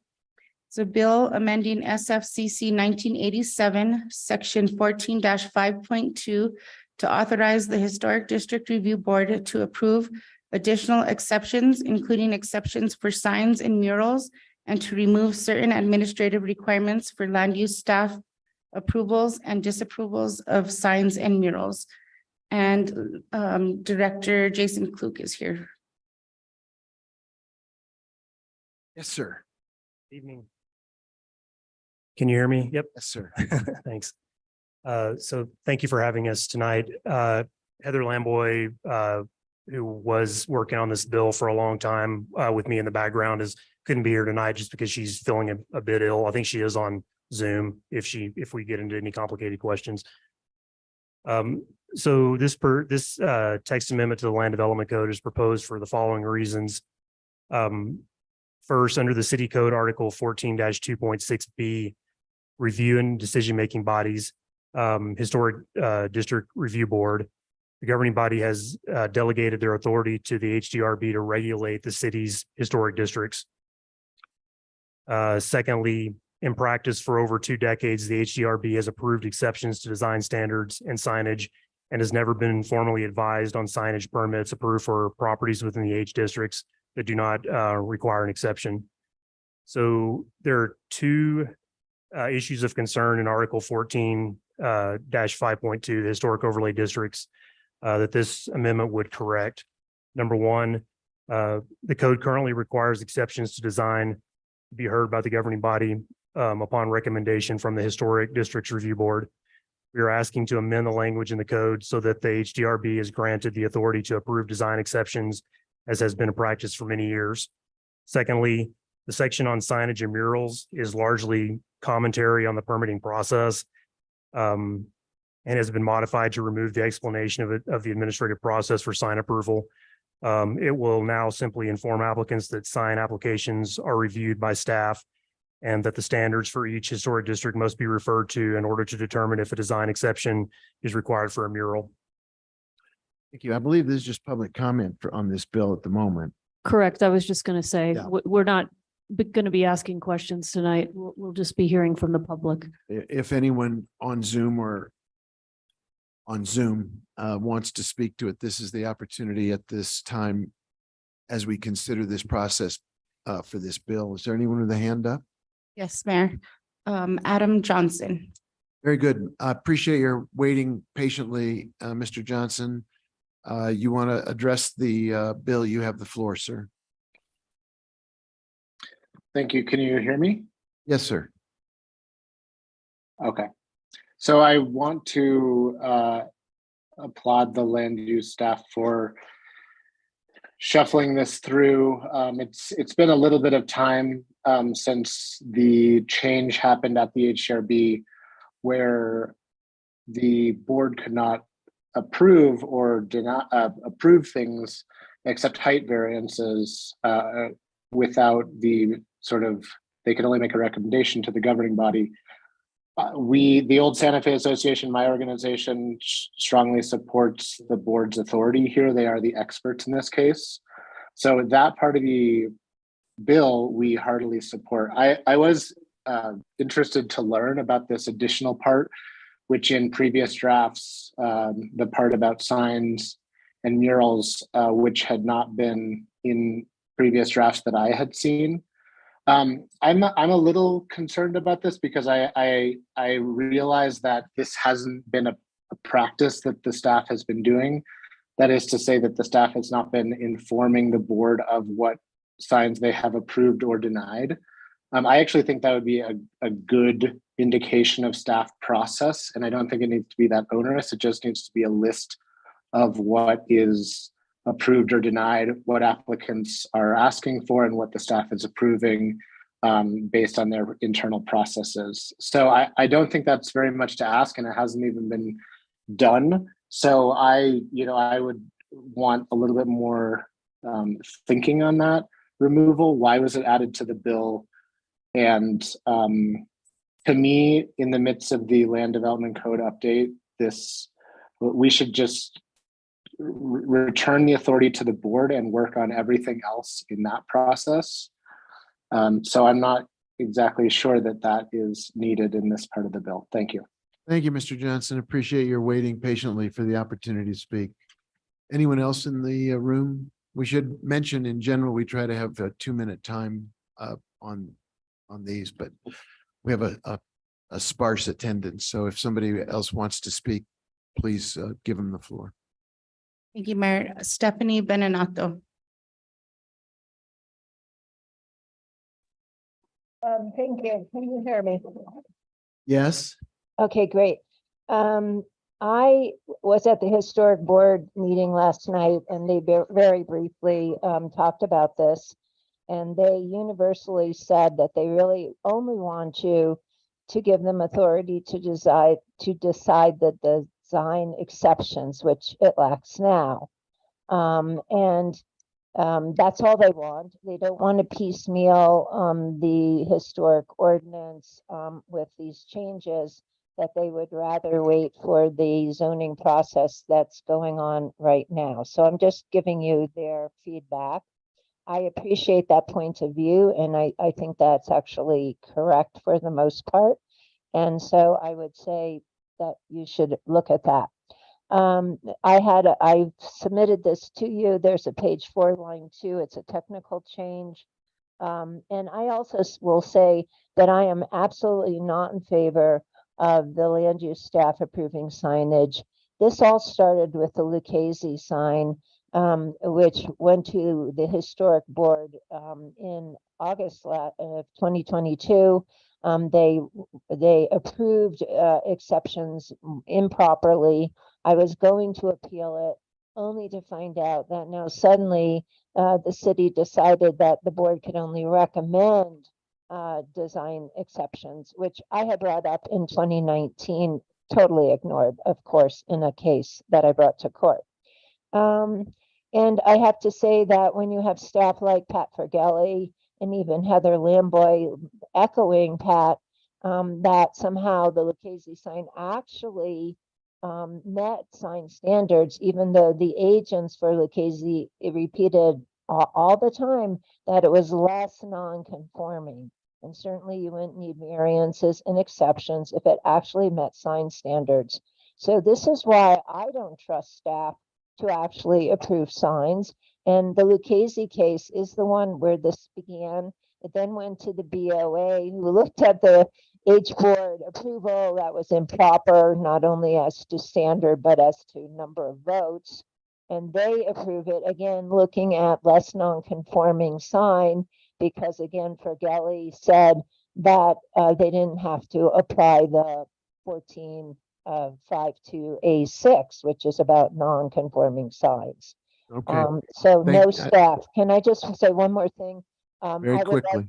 LUD to approve this. If you are going to make substantive change, then would you please look at page 4, lines 10 and 11, page 5, line 8, and insert after findings of fact and the evidence upon which it relies for each criterion and so that those findings are definitely tied to the evidence that's presented in the record. Thank you. Thank you. Thank you very much.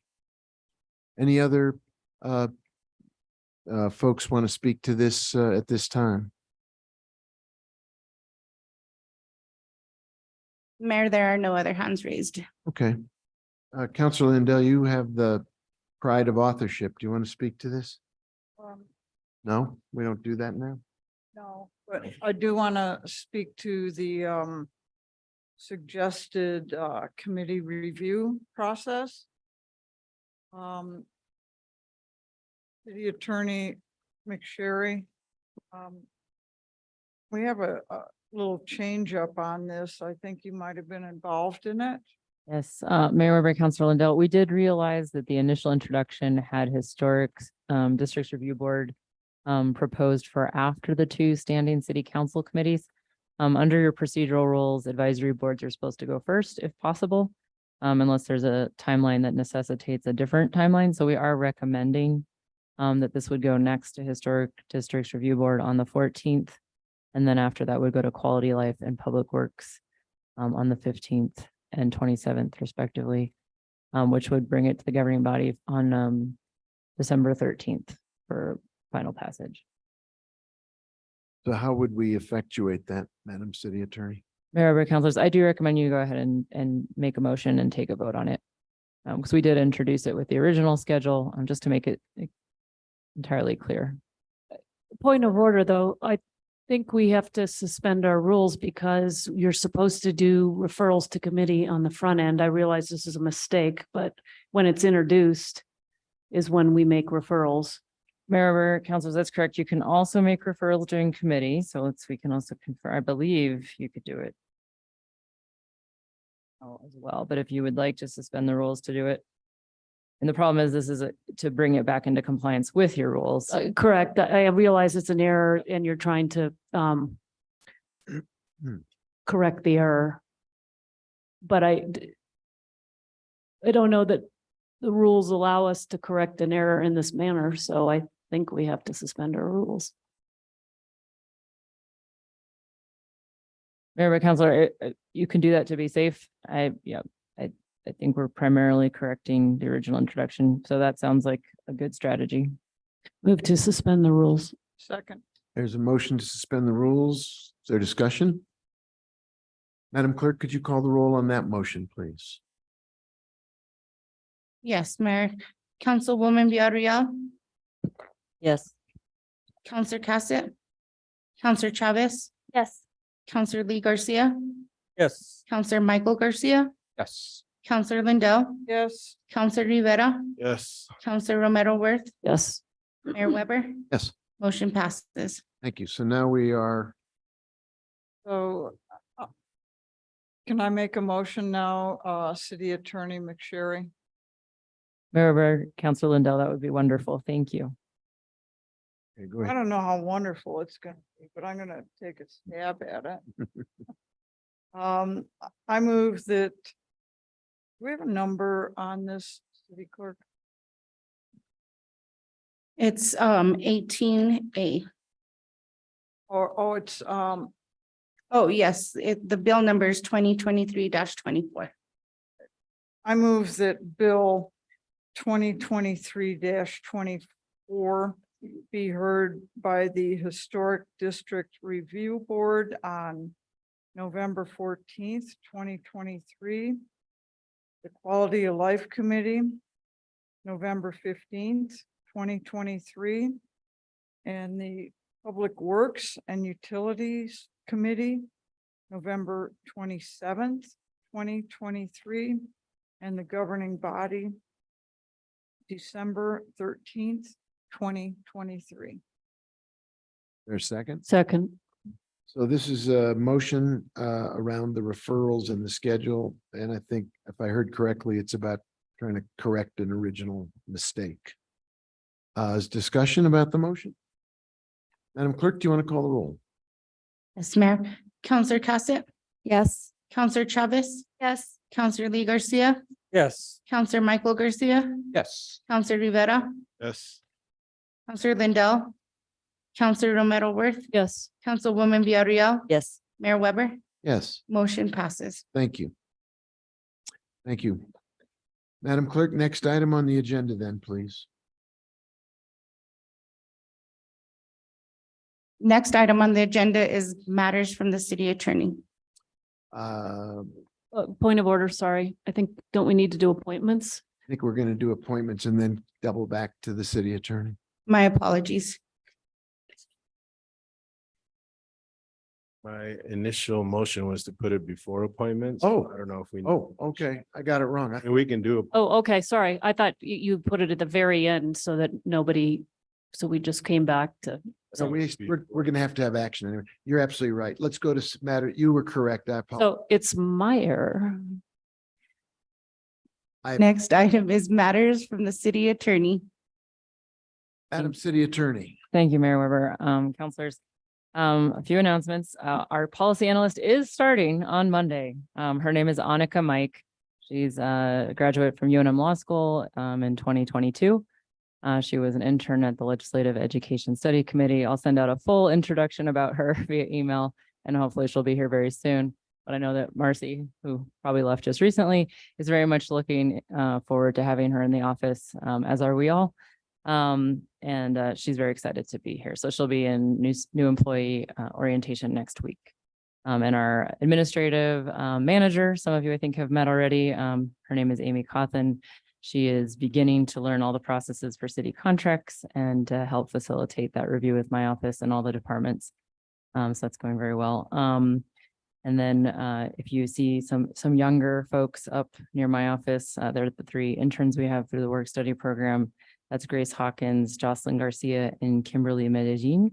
They are from Santa Fe High and Capitol High School. So please say hi to them as well and introduce yourself if you see them walking around on the 2nd floor. They're working with our IPRA team, helping with some redactions on police reports. They're also helping Marcy's team kind of cross-reference a lot of documents to help her make sure all of our documents are in good shape. So please help welcome them to the building. So they're learning a lot about government. They got a confidentiality training today.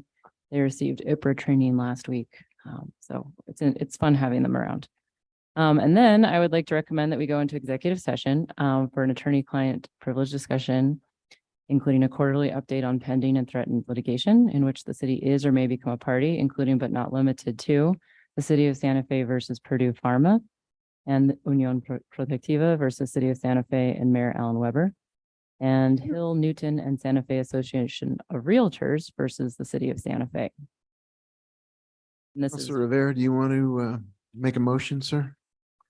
Sir, I move that we enter an executive session pursuant to the Open Meetings Act, section 10-50-1H, subpart 7, for discussion of threatened or pending litigation in which the governing body is or may become a participant. Second. Is there discussion? Madam Clerk, can you call the roll? Yes, Mayor. Counselor Chavez, Yes. Counselor Lee Garcia, Yes. Counselor Michael Garcia, Yes. Counselor Lindell, Counselor Rivera, Yes. Counselor Romero Worth, Yes. Councilwoman Villarreal, Yes. Counselor Cassett, Yes. Mayor Weber, Yes. motion pass. Okay, we will move to executive session and be back to complete our work as soon as we can get done with the discussion. Thank you, everybody.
Recognizing we have a quorum, but we're still missing a couple people. We're still streaming. Okay, we're back in session. Counselor Rivera, can I call upon you for a motion, please? Mayor, pursuant to the Open Meetings Act, section 10-15-1J, I move that the governing body reconvene in open session and state for the record that the matters discussed in the closed session were limited to those specified in the motion for closure. Second. Motion, there's a second. Is there discussion? Madam Clerk, can you call the roll? Yes, Mayor. Counselor Lee Garcia, Yes. Counselor Michael Garcia, Yes. Counselor Lindell, Counselor Rivera, Yes. Counselor Romero Worth, Yes. Councilwoman Villarreal, Pass for the moment.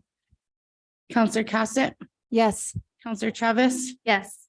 Mayor Weber, Yes. motion passes. Could you take us to the next item, please, Madam Clerk? Yes, Mayor, that is item 13, executive session action items. It's a request for approval of a waiver of conflict of interest, consultation, disclosure, and informed consent to representation with Brownstein Hyatt Farber Schreck LLP, which represents Allergen in City of Santa Fe versus Purdue Pharma LP et al. Move to approve. Second. There's a motion and there's a second. Is there discussion? Very good, Madam Clerk. Please call the roll. Counselor Michael Garcia, Yes. Counselor Lindell, Counselor Rivera, Yes. Counselor Romero Worth, Yes. Councilwoman Villarreal, Yes. Counselor Cassett, Yes. Counselor Chavez, Yes. Counselor Lee Garcia, Yes. Mayor Weber, Yes. motion passes. Thank you. Next item, please, Madam Clerk. Mayor, the next item is item 21, appointments. This is an appointment to the Audit Committee. Diane Rubin for an appointment, term ending 11/2025. Is there a motion? Move to approve. Second. Is there discussion? Please call the roll. Yes, Mayor, Counselor Lindell, Counselor Rivera, Yes. Counselor Romero Worth, Yes. Councilwoman Villarreal, Yes. Counselor Cassett, Yes. Counselor Chavez, Yes. Counselor Lee Garcia, Yes. Counselor Michael Garcia, Yes.